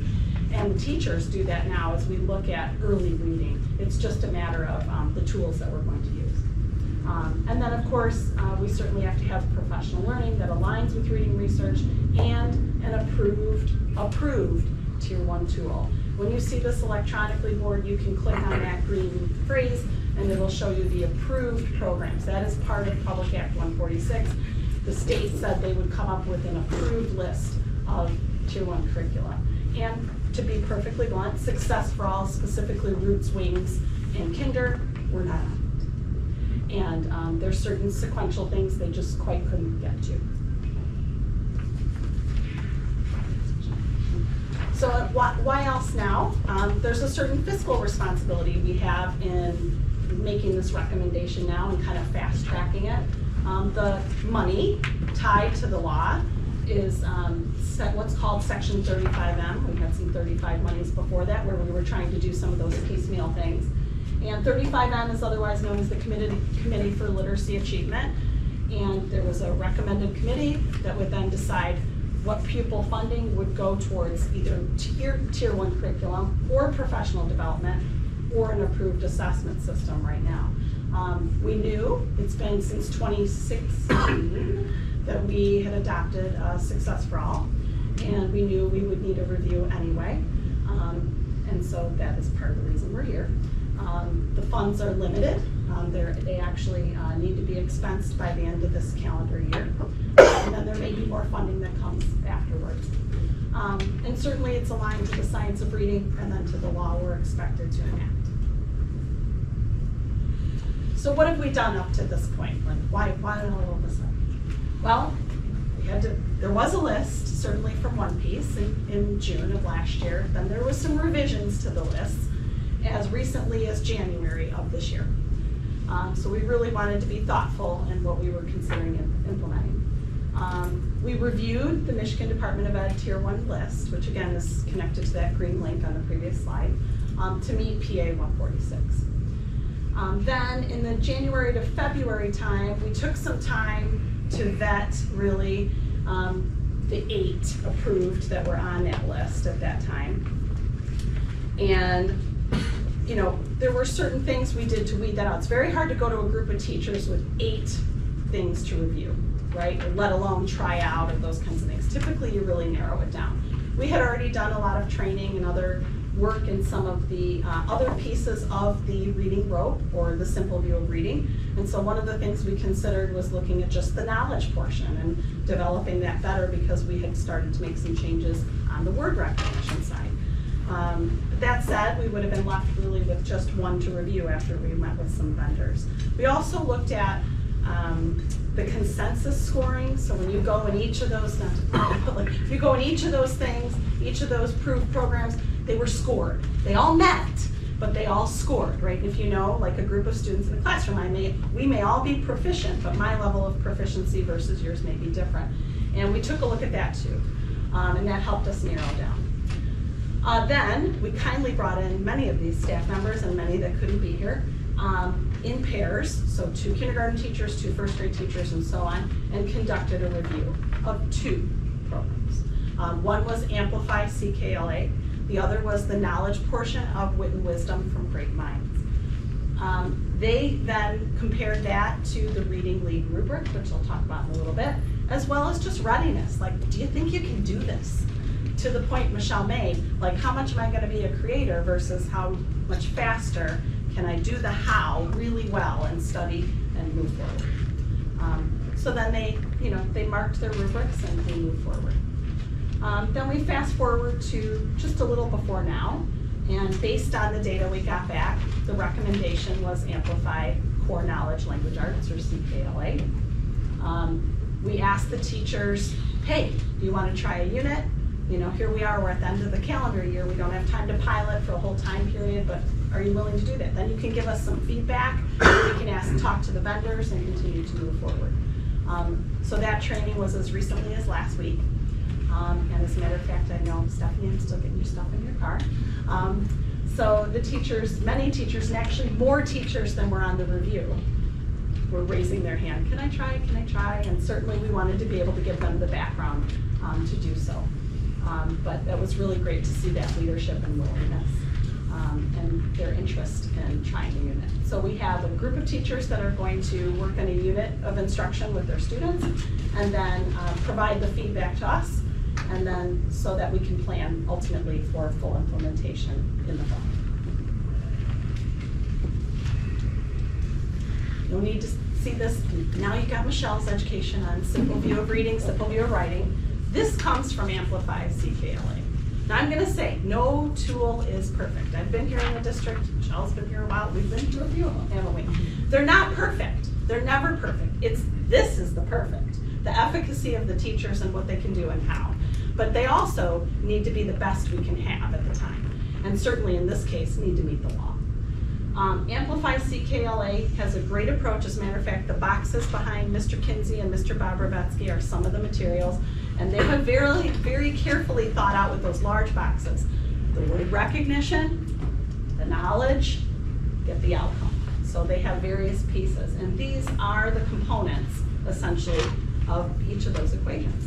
I have to have the phonics and word recognition and the language comprehension in order to be a skilled reader. Amplify's thought of that.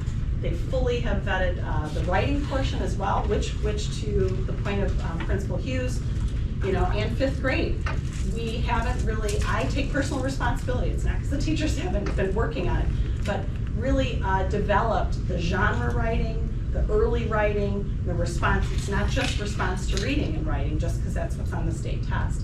So that whole blue area of the simple V of writing, being able to not only write and encode, but compose, and compose a variety of things, can be potentially really beneficial.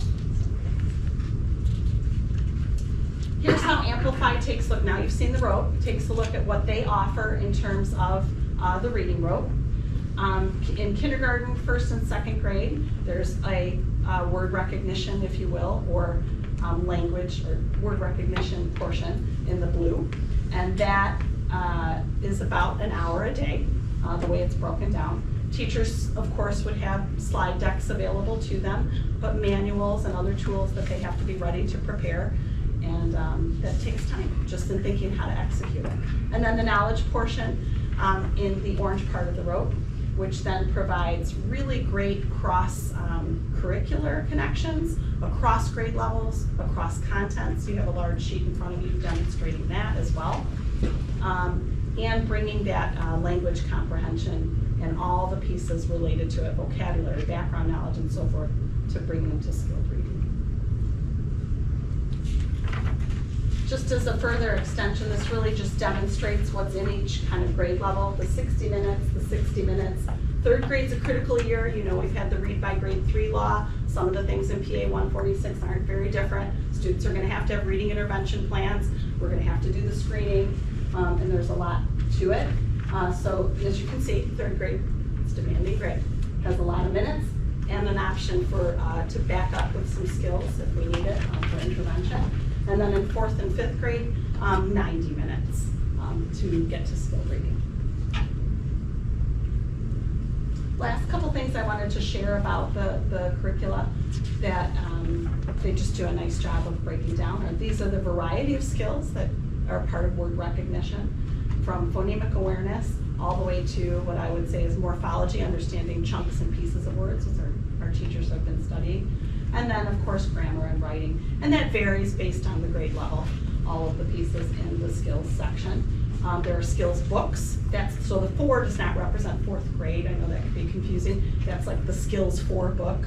And that's primarily for the younger grades, but there are for older based on support. And then think of it like a consumable resource rather than printing and putting in front of kids. Also on the word recognition or skills portion, there are decodable readers. And we've had that before with Success for All and others, but they've usually typically been paper consumable readers that go home. These are actually, I know 1st grade was excited, they're readers. They almost look like chapter books, right? And there's some of those, again, behind our superintendents, so that the students have to progress with what they're reading on each page, and of course they're connected very tightly with the sound sequence that they're taught. There's a lot in kindergarten. So the knowledge portion of Amplified Core Language, Core Knowledge Language Arts rather, has everything I think you would imagine and maybe a bit more. So the biggest thing will be the teachers really reviewing and knowing how. Building knowledge across grade levels. That large sheet at your place demonstrates some of the connections with themes and science and social studies. Interactive read-alouds. That's included even as we move up the grade. The research on literacy essentials and students being read aloud and their background knowledge and their language comprehension is critical. So we really need to make sure we're getting to that and really connect it to the themes. And then all the other things that are stated there, including some authentic text opportunities and then the writing I mentioned, as well as research. Also offered for our students in 3rd, 4th, and 5th grade, that's part of the proposal, is a novel study, and some of those are also displayed there as well. And the grade level, really, I think the grade level, we'll talk about that, has a choice. So there's traditional novels, some of those you might recognize, like Charlotte's Web and Phantom Tollbooth, for example, that's been around a minute. And then there's contemporary options also, so that students in that grade would be doing a novel study. So lastly, I just wanted to share that with the guidance of Coach on Special Assignment and our coaches and our teacher, I can't tell you how many teachers, I'm sure there's many in here, who have done language essentials training, letters training. Not, how many of you have done it or do it? Like, yeah, a chunk of you. And we've had teachers across. That's a voluntary. We haven't even asked them to do it. Hugely intense. It's like taking a college course in language essentials. But all of that making a better teacher of reading and writing, and really part of what's becoming part of the law. So we certainly believe, as part of our larger district vision and mission, that in literacy, we must be, and we know we need to be rooted in the science of reading and science of learning, if you will, what we learn about brain research. That we have to have explicit and systematic word reading. We've had some of that, we have. And the teachers have learned even more, but it's time for it to all be connected and tied up well for them, in addition to the other tools they have. And then, of course, developing the knowledge building and just being systematic and building among the grades, which will be a wonderful opportunity for our students. And then really well integrating all types of writing, all genres and all ways students need to write and respond to the writing, and spelling and handwriting, and some of the things that, just have been hard to connect all together. So by together, we'll be better off, we believe. So lastly, I just wanted to mention Amplify CKLA. You've heard of Amplify. Middle school has Amplify ELA. Certainly different in terms of its approach. It's not as tightly connected to science reading. It doesn't need to be. The students are older. And yet, there are many similarities to how things work. All three of those circles represent studies. And if you want more study information or background information, I will be happy to send it to you, that Amplify has met. In addition to being on the recommended list, the Reading League is a very critical organization to the science of reading learning. Achieve the Core you've heard about before. I think other adoptions have mentioned that as part of the IMAT rubric. And then I thought this one was interesting, that the Knowledge Matters campaign, really focusing on background knowledge and knowledge for students, and CKLA has really been behind that. And that's some of the reason they adjusted this version, which is its 3rd edition. So we wish to ask you to consider our adoption of the tool beginning next year, that we provide ongoing professional learning as we have done before, and in new ways as well, based on feedback from the teachers, and that we are able to fund Amplify CKLA with the 35M grant funds, including online access, core resources, even the consumables for the next 3 years. And so that's the gist of that. I guess I would wonder what questions you might have. You might have questions for the teachers who are getting ready to implement the unit, or questions for the principals, or Michelle or myself. Yes, the chair. To the teachers, how satisfied are you with Amplify CKLA, and how confident are you in teaching it to the students? For me, I just noticed how the scaffolds that it provides, it's something that we can use for lower level learners, our English language learners, our more advanced learners, and our learners that are just right at grade level. The comprehension checks are built in, so it's not just like something you're gonna look at the end of the quarter, but it's a lot of progress monitoring built into it for comprehension. And I think also for the students, like Success for All, like we haven't really, you had to like group your students according to like the levels, and this you're able to like teach to your whole group. Like I said, with those different pieces built in for different types of learners. I agree. I think the scope and sequence makes a lot more sense than what we're currently doing. And I really like how it's phonics, it has your decodable, it has your writing, so you're not just grabbing from all these different curriculums at different levels and different places, and you're just it's very comprehensive. So as a teacher, I like that. I know the students, it helps the students better, but It is, Michelle and I just went through some lessons today, and it's very clear. I'm excited.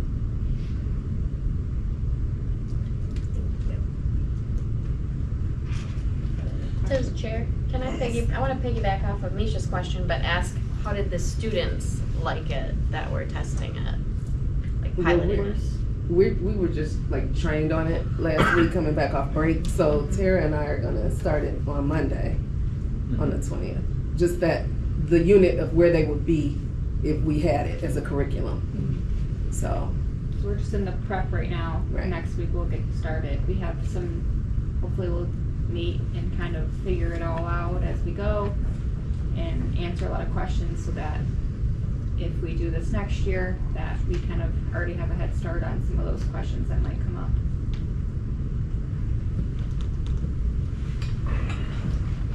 At Fisher, we have five teachers doing the pilot, and the only grade that we're missing is third. So, kindergarten, first, second. And we have all grades involved in the triad throughout the district. Yeah. I know my fourth grade teacher isn't here, but she was so excited. She goes, "Oh my God, this is gonna be so much fun!" And, you know, Mr. Dave, fun is also a great way to learn. So I'm excited that she's so excited about the program that, and it's revolutionary, right? Revolutionary War, you know. So to be excited about teaching, you know, history in ELA, it just was exciting to just, you know, see her excitement in everything she's doing. So, and she's piloting it this week. So let me have another question. Yes. So Amplify maybe for elementary, Amplify maybe for middle.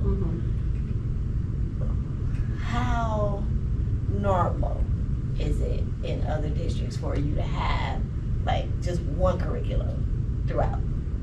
You mean from the same vendor? From the same vendor. Very unlikely. Okay. Especially going through 9th and through 12th grade, it's just different what's out there and what's offered. There's open source, meaning there's, you know, free pieces that are pulled online and those kinds of things. It's interesting, I mean, Amplify certainly has made their presence known. They have a science curriculum, they're attached to the screening assessment now, so, you know, proceed with caution, right? All things are good, but it's, you know, I think the board had asked years ago, is there a success for all piece, you know, for middle school or whatever, and there was, there's an edge piece, but the evidence base behind it wasn't great. And even before that, when I think about like open court, you know, we tried in middle school, so it's rare, it's kind of rare because depending on what the vendor creates and what they offer, and their scope too, right? They almost want to be solid and good at one thing. It just happens to be that this is kind of where it led. We looked at core knowledge, language arts, and I forgot that part, in 2016, but it was a different edition and version. And it several people were drawn to it, but the rigor was high. And, you know, at that time, go ahead, Sam. It was incredibly workbook heavy. Yeah, that's what it was too. Versus, Yeah, thank you. you know, really engaging with text at that time in that edition. And they've made It's adjustments. probably their first edition, I think. Yeah, I think it was too. Can I just clarify something? Please, yes. I don't believe what we're doing, while Amplify is a program the middle school and the elementary is proposing, the curricula are different, right? So CKLA is what elementary does. I'm not familiar what middle school does, but it's somehow different. It's not the same program. Right. Could be. What other questions? Does this, it goes to middle school, right? So CKLA is the K-5 curriculum. Okay. Okay. The middle school curricula is an ELA curricula from Amplify. They're different. They just happen to have the same parent company. So how I describe it to people is like, you can buy a Ford, but you could buy an F-150 truck, or you could buy a Mustang. They're not the same thing, but they're still both Ford. We're getting a Mustang in elementary.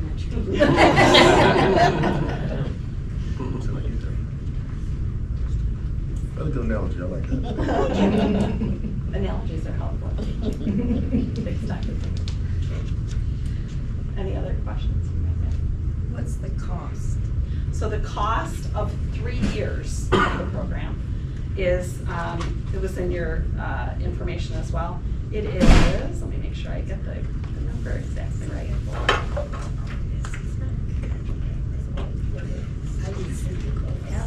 It's just where do I have it?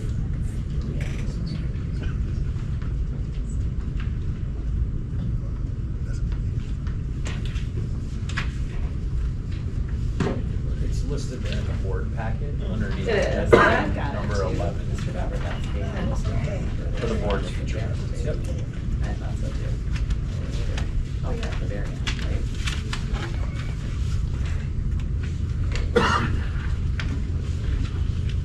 Thanks, I appreciate it. Oh, the one I worked at.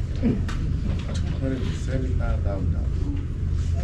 Yep, so it is just rounding a few hundred, $275,000 for 3 years of the curriculum. Meaning like I mentioned before, the online access. Certainly, many of the books we have, we hope we would keep. The decodables are meant to be reused and be well cared for and those kinds of things. And then the consumable materials as well. That is the cost. And then the grant funding is $277,000, which would give us an opportunity to fund it for 3 years, as well as purchase, assuming we could do that, like at least 1 round of professional development. But the rest of that may need to come out of general funding. And again, that's all K-5 teachers, all classrooms, et cetera, at all the buildings. Any other questions? I have other questions, but not about this amplified curriculum. Okay. So that could be part of our discussion, I guess. All right. Okay, thank you. Thank you all, thank you so much, yeah.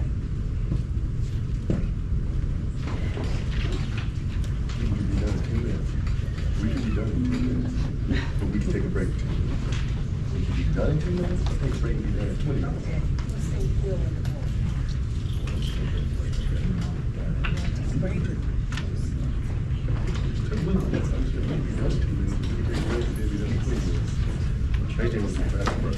Stuff over there, so people should at least be told that they're over there.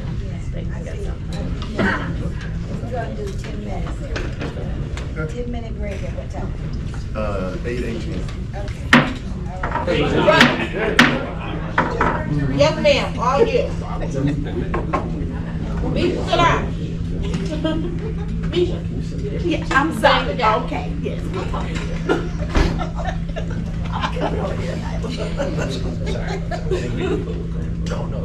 Okay, do we discuss number 11? Next item on the agenda is discuss K-5 English Language Arts curriculum.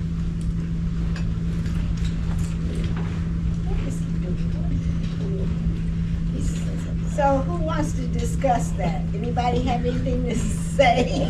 I have a lot of questions. I know you do. Didn't you see me look at you? Well, this is my first time being on the board since we've changed this, or gotten to this point of the curriculum, so I have questions about the process. Okay. So I know Success for All is what we had, right? Right.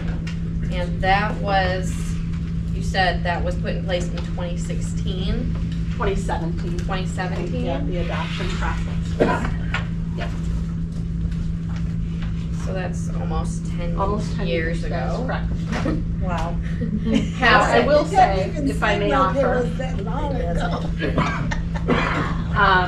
based on the Section 35 literacy law, not 35M specifically, that's one particular section, 35J guidance, for example, which was the last few years,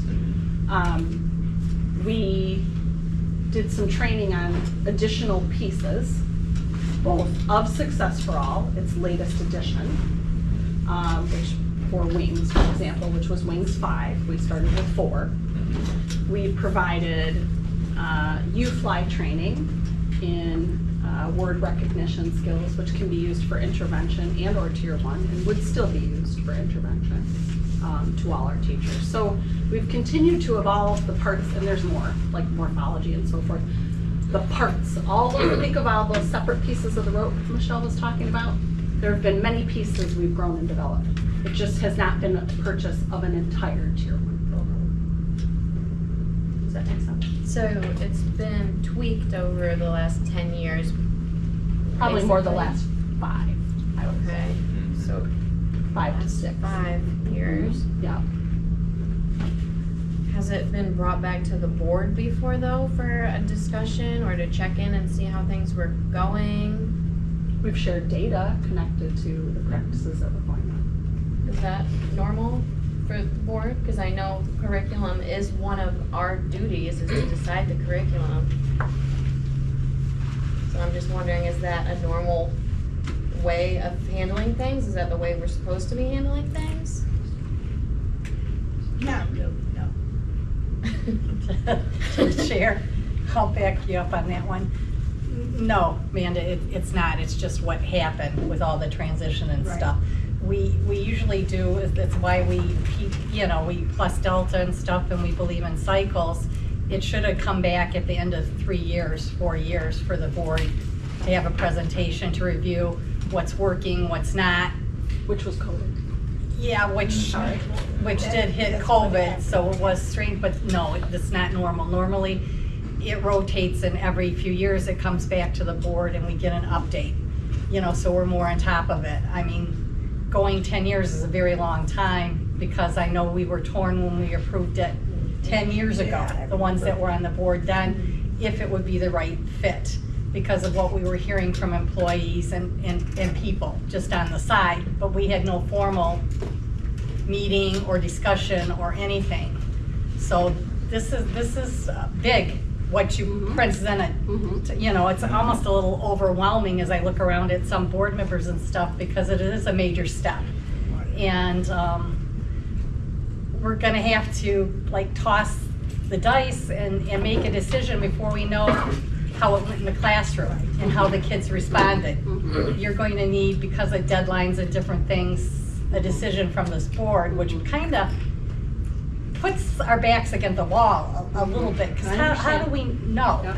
I mean, Chris Coos came up and was very nice and said we could come in, watch the classroom, see. I actually have a granddaughter whose teacher will be, doing that, where I'm sure my granddaughter won't hesitate to tell me how it's working, but she's a first grader, but it would be nice.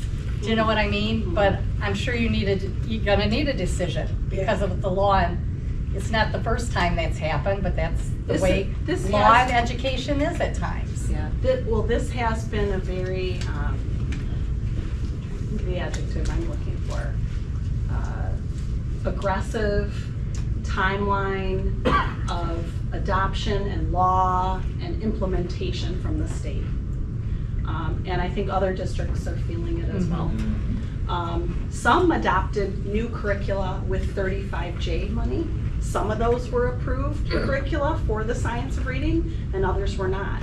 And one thing I didn't get to tonight, so just with timing, every school district is going to have to say what they've chosen for the 27-28 school year. And if it is not on the approved list, you must verify why. Right. And pay for it. And pay for it out of general fund. We experienced Or whatever that with our money preschool is available at that time. We didn't like that in the change with Right. Intimate, but we were GSR forced paper. with laws and Right, stuff. right, It's right. for funding and that, we have to be fiscally responsible too, even though we're not comfortable. Sure. But it seems like the staff is excited about it. I would just because of our challenges and our scores and stuff, and Daniel and Misha voiced their concerns, which we're all thinking about, that those 5th grade things, it's not acceptable, but how do you relate it's not acceptable, and what more can we do when it's kind of, it's overwhelming me as a seasoned board member, for a newer board member to even comprehend that maybe it would ease some of our pain if we had more communication. Do you know what I mean? What's going on? Because a lot, we don't know that you're doing all of this, you know, and have been under all these deadlines unless it's communicated to us. And just a email or a text doesn't always work. Maybe it's something that could be fit into our agenda or something where we're updated what's going on in our district for our kids and what are we actually doing for all the worries that we have, you know?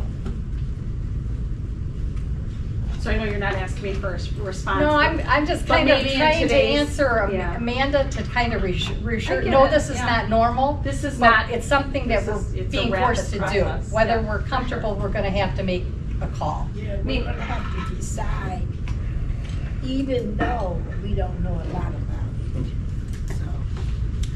So is there a policy or procedure in place on how we handle curriculum changes? It's that it has to come to the Board of Education, that it's 2 meetings typically, that things are reviewed, That's right? it? And that it's done, reported back cyclically. I think the rest is under administrative guidelines. It's not policy driven. It's how the superintendent and the staff chooses to enforce that. Yes, we say 2 meetings, but what we get before along the way is under administrative guidelines. I think Even that's what though you're struggling part with of it. our job is to oversee curriculum, we're not privy to more than 2 meetings of worth of information? That's about it. That doesn't seem right. You certainly could be privy to whatever you.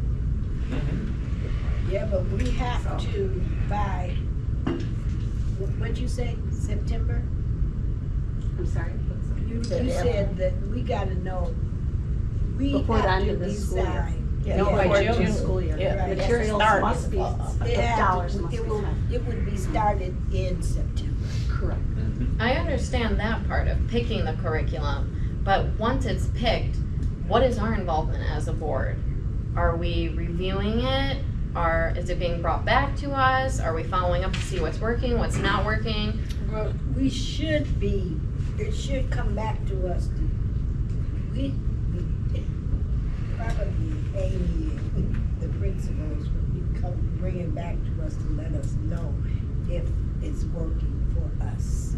Is that something we need to be asking for? Is that something you guys are supposed to be doing? I mean, just going off of the example of the preschool, we voted on it and I've heard absolutely nothing since then on how it's doing or anything, how the kids are doing. I mean, we certainly can work that into future agendas Yeah. if that's the will of the board. The board is also welcome to go and engage and visit schools at any point in time, even before the board would, you know, take up a consideration. I know a number of you have recently been in the buildings and or are regularly in the buildings, so you know, we could provide a list if you want to go into those classrooms prior to the board voting, but we could certainly work it into future agendas as well, so.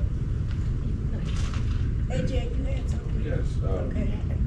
I'm kind of leaning more towards our curriculums director over here, that we vote on $1 million projects from total strangers based on what they say they're gonna do, and what they're gonna do with a 10% contingency if they mess up. This is in-house. This is family. That's what she's getting paid for, that's what they get paid for. If they come in here and say that they think, based on what they've data and all their stuff, that this is the best curriculum at this time for the children, I'm gonna lean towards what they're saying, right, because they're the experts.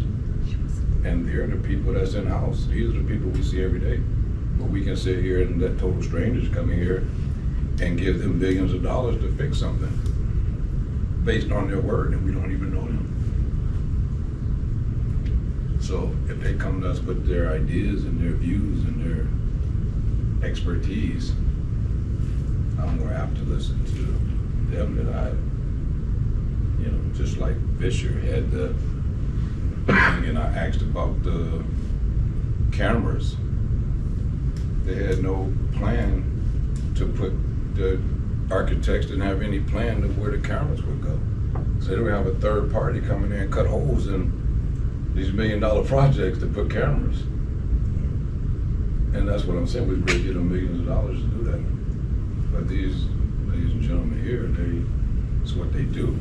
The educators is what they do, it's what they're supposed to. If they fail at this job, then they'll be held accountable.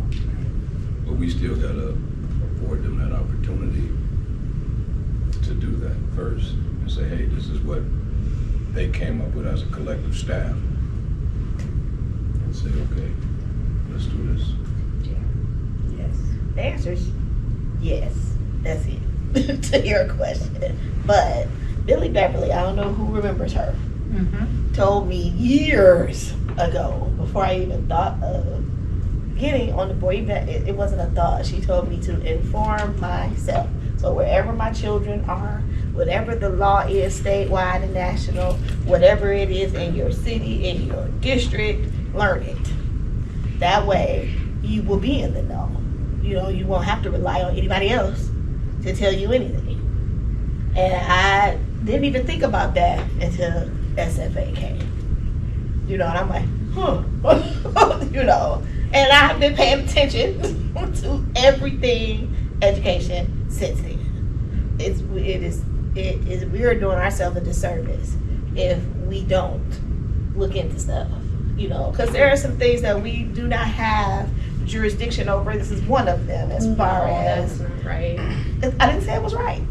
I'm just saying what is. We do have the responsibility as a We board have member the to oversee responsibility curriculum, to just like we do with oversee facilities. curriculum. But I don't think that we're sitting here reading the curriculum before the children get it, or that's what I'm saying. No, but I would expect more information to be brought forth, and that's why my question isn't geared towards this specific curriculum. It's what is the process we have in place when we change curriculum, when we review things to see if it's working for the kids. We shouldn't be just voting on things and then never bringing it back. Well, I think that this very thing in itself is because SFA isn't working anymore. You know what I mean? But shouldn't we have known that sooner if there was a process in place where it was brought back to the board and discussed? We look at their test scores all the time, but we didn't think to look at the curriculum I'm that not and how disagreeing. it affected the test scores? Yes, I'm not disagreeing with you. I'm just I'm saying. confused about it. At the you know, point of. Can I call point of order? Because she just had some questions for discussion, not for us to debate back and forth. She just wanted to get some answers. Yeah, and I don't think Can this was we a go debate. back that? Was that debated?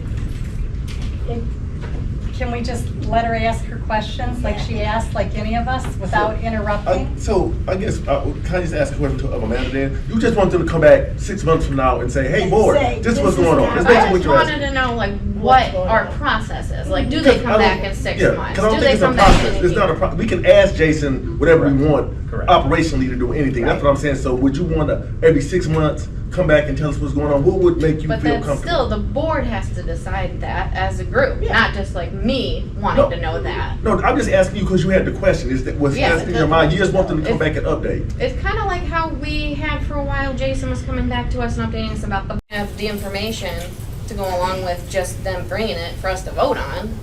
Then I just don't feel like that's enough. So, I'm sorry, Chair. Yes, go ahead. I'm sorry. So it's just an ask, not really a policy that we need. We just need to ask whenever we need something. So we feel like we need to know, basically, hey, you know, Jason, can you come back in 3 months and give us an update? Is what it seems like it needs to be. So we need to probably just figure out how often we would need to know information, because I think that's really what the concern is. Things are happening and we don't know. So what we can do is say after, if we have to start it in September, and let's say by March, we need an update. And Jason, I will tell Jason, or whoever is the president, we need an update on the amplified CKLA. To the chair. Yeah, okay, okay. It's kind of what, I mean, yes, it's yes. kind of what I'm saying. I think that, I mean, just, it probably needs to be a conversation, probably with Amy and her team to find out what's the best time, because we don't want them to come back and say, we're just getting started. And it's just like, well, okay, Yeah. that's not helpful. So I think we probably need to get a timeline together of when something's been implemented, they can have some real information. And to what bring back kind of to us data and can just- they bring to us? Yeah, You know, like so I think maybe that needs after to some be a testing's been conversation. done, after we gotten feedback from teachers and students, and we've looked at test scores again, not just the once a year from the schools, but seeing like if it's really improving the reading and writing and everything. Because that's the stuff I want to Yeah. see. And And that's the stuff I want to see if I was understand a that's parent what too. you want. I you know? understand what you want to see. So what, like I said, whoever is sitting in this seat and Jason or who, we just have to say, okay, this is what we need to do. Amy, Jason, and make sure it's done. And I understand what you're saying. I did too. Okay. I did the hours. No. I understood what you were saying too. I don't always word things the right way. Daniel knew what I was trying to say though. So it's just like working together, like Yeah. teamwork. Like yes, they have their job, we have our job, but it's just kind of Well, working like with together. Success for All, we didn't know because of COVID. I didn't know anything about Success for All because that was That's before my before you. day. Yeah. So I was always asking questions like, what is this that you guys are talking about?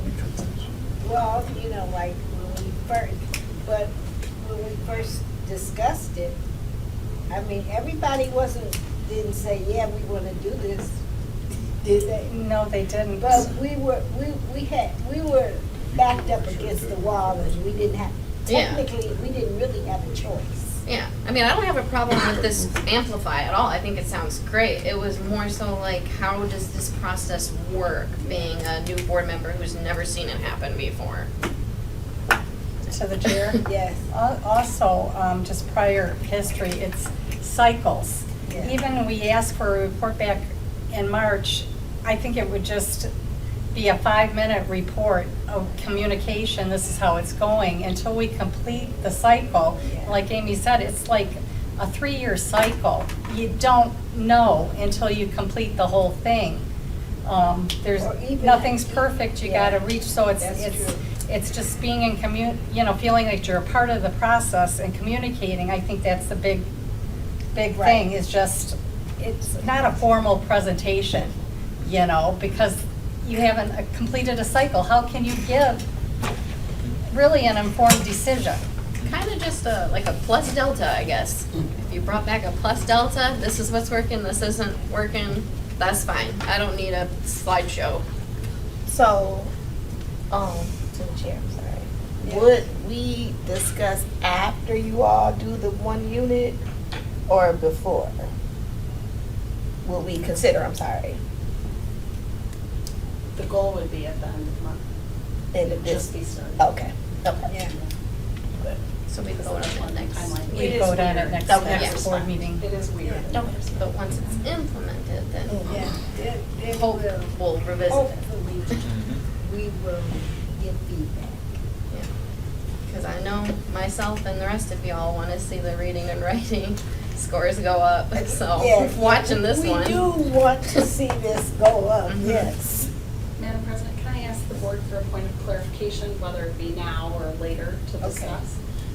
And that would be regarding other adoptions that we have recently done. The middle school ELA curriculum, the middle school, the high school math. Yeah. Some other things are piloting longer. I guess I would want to know, and I don't need to know now, is there a particular process or interval that you want for those short, less formal reporting back? Because, Yeah, you've done that same we process. We have done that. We have, voted on, like we did the math thing at high school. We did the ELA for the middle school. But their pilots were longer, right? They were. Yeah, it was. But do we have a check-in since we voted? That's what I'm saying, we really haven't. I think that's what I'm just putting to. I think it would be nice to have a check-in every once in a while. Yeah, I Like, think hey, so this new curriculum is awesome. XYZ, or And you mentioned hey, this is preschool. something we're gonna Or tweak. how is it doing? Yeah. Is it helping us, or is it doing nothing, or, yeah, I understand what you're saying. Yeah.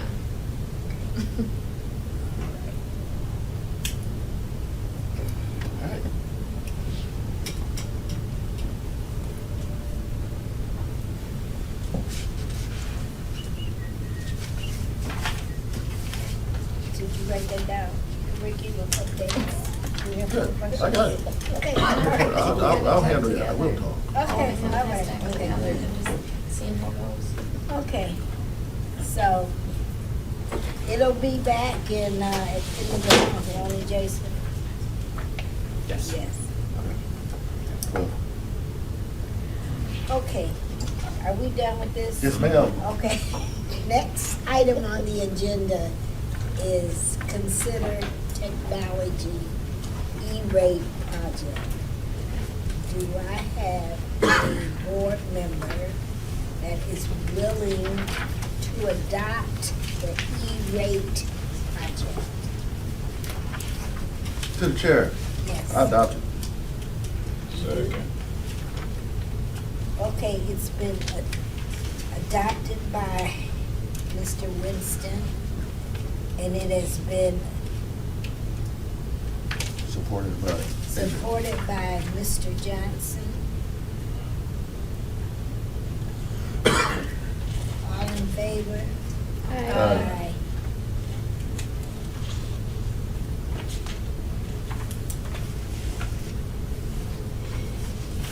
Any nays? 0 nays, 6 ayes, resolution adopted. Next item on the agenda, comments from the audience. We have one. Nicholas, come on up. Yes, yes. I know. Where the podium go? So he got a nice. Nick is Nick. He good. Voice. I know. All right, perfect. Like So a model. I'm gonna make this quick because I don't know we want to go home.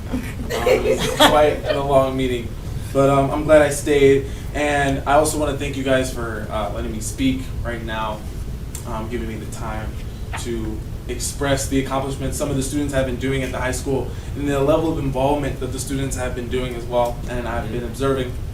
For people that don't know me, I'm Nicholas Hobson. I am the Senior Student Council President this year. I'm also multiple president roles in other clubs like NHS President, and I'm an active leader in Link Crew as well.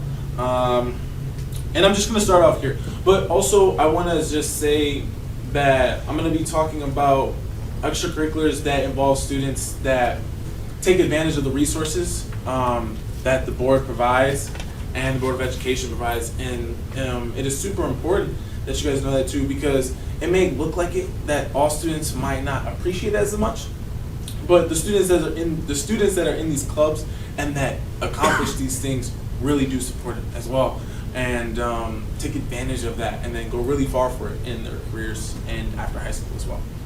First thing I want to talk about is student council, talent show auditions. So student council is doing a talent show this year, and doing new events and promoting new ideas has been my goal for becoming or having the presidency this year.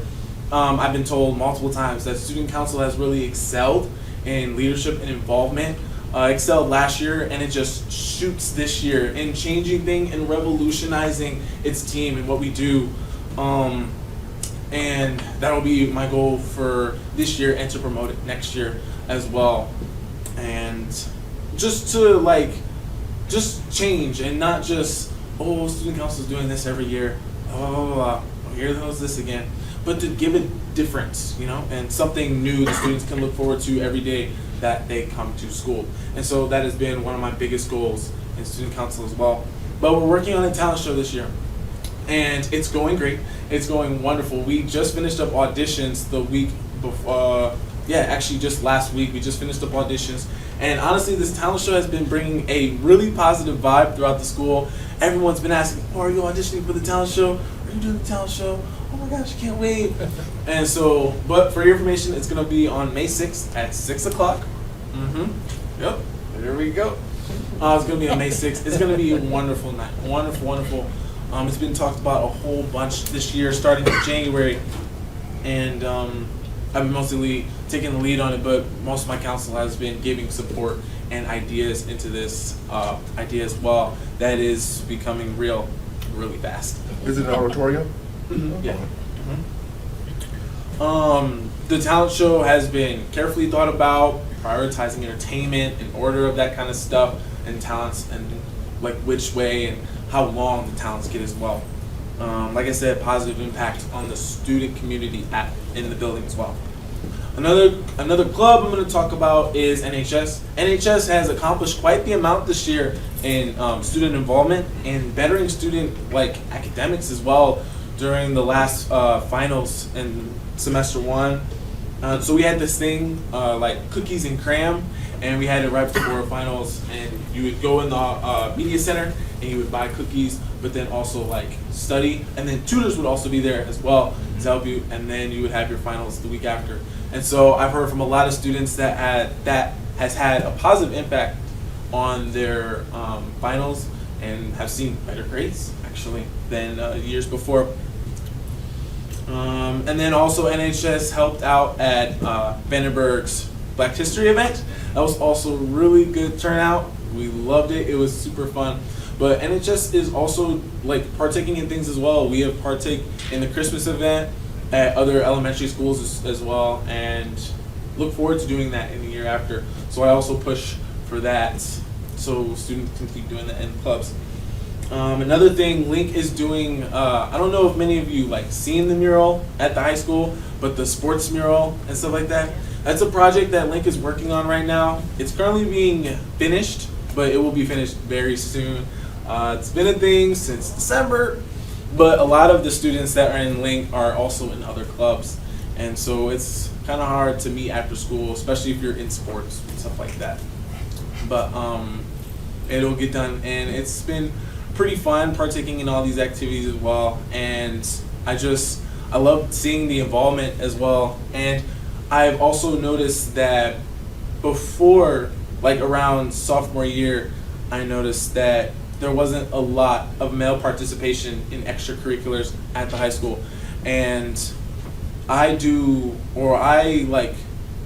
my hardest in all these extracurriculars to lead by example and not by explanation, to show that guys don't have to be embarrassed to be on student council or in Link and stuff like that, and they can actually show their passion about what they're doing in school and what they want to do for a career or something like that. And so I will wake up every day and go to school representing that kind of leader, and that's showing other males that they don't have to be embarrassed to join drama club and do a show that you want to do so badly or have watched before.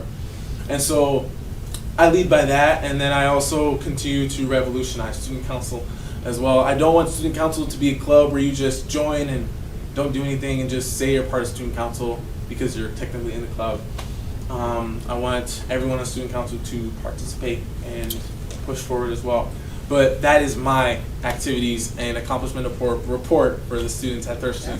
Right. So thank you so much.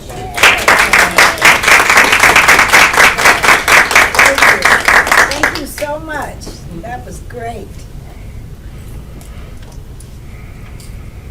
Okay, next item on the agenda, Plus Delta Plan for Enrollment. Madam President, the board, what processes help the boards work this evening? Process? To the chair. Yes. My plus today is that I appreciated all of the information from the presentations, and I appreciated the board's patience with my questions. And thank you for staying so late, Nick. But that was a good presentation too, so that's my plus. Any more?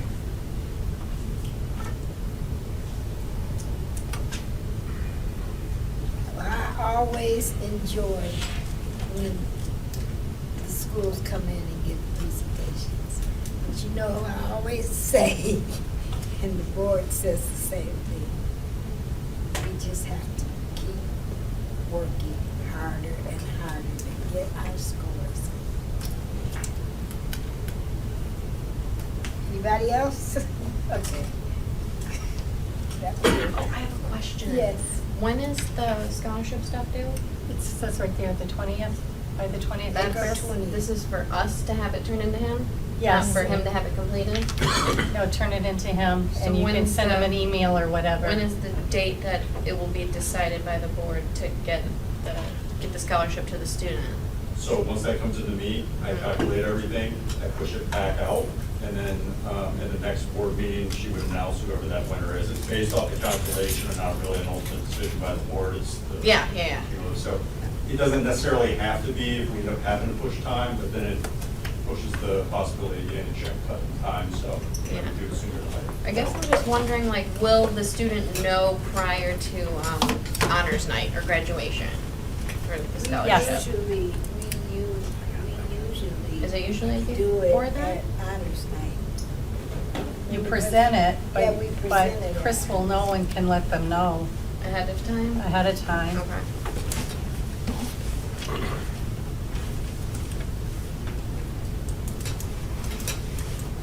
Okay. No deltas? Okay, let's move on. Opportunities for improvement.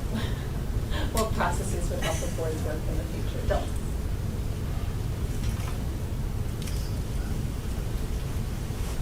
I don't think there are any. Okay, there are no deltas.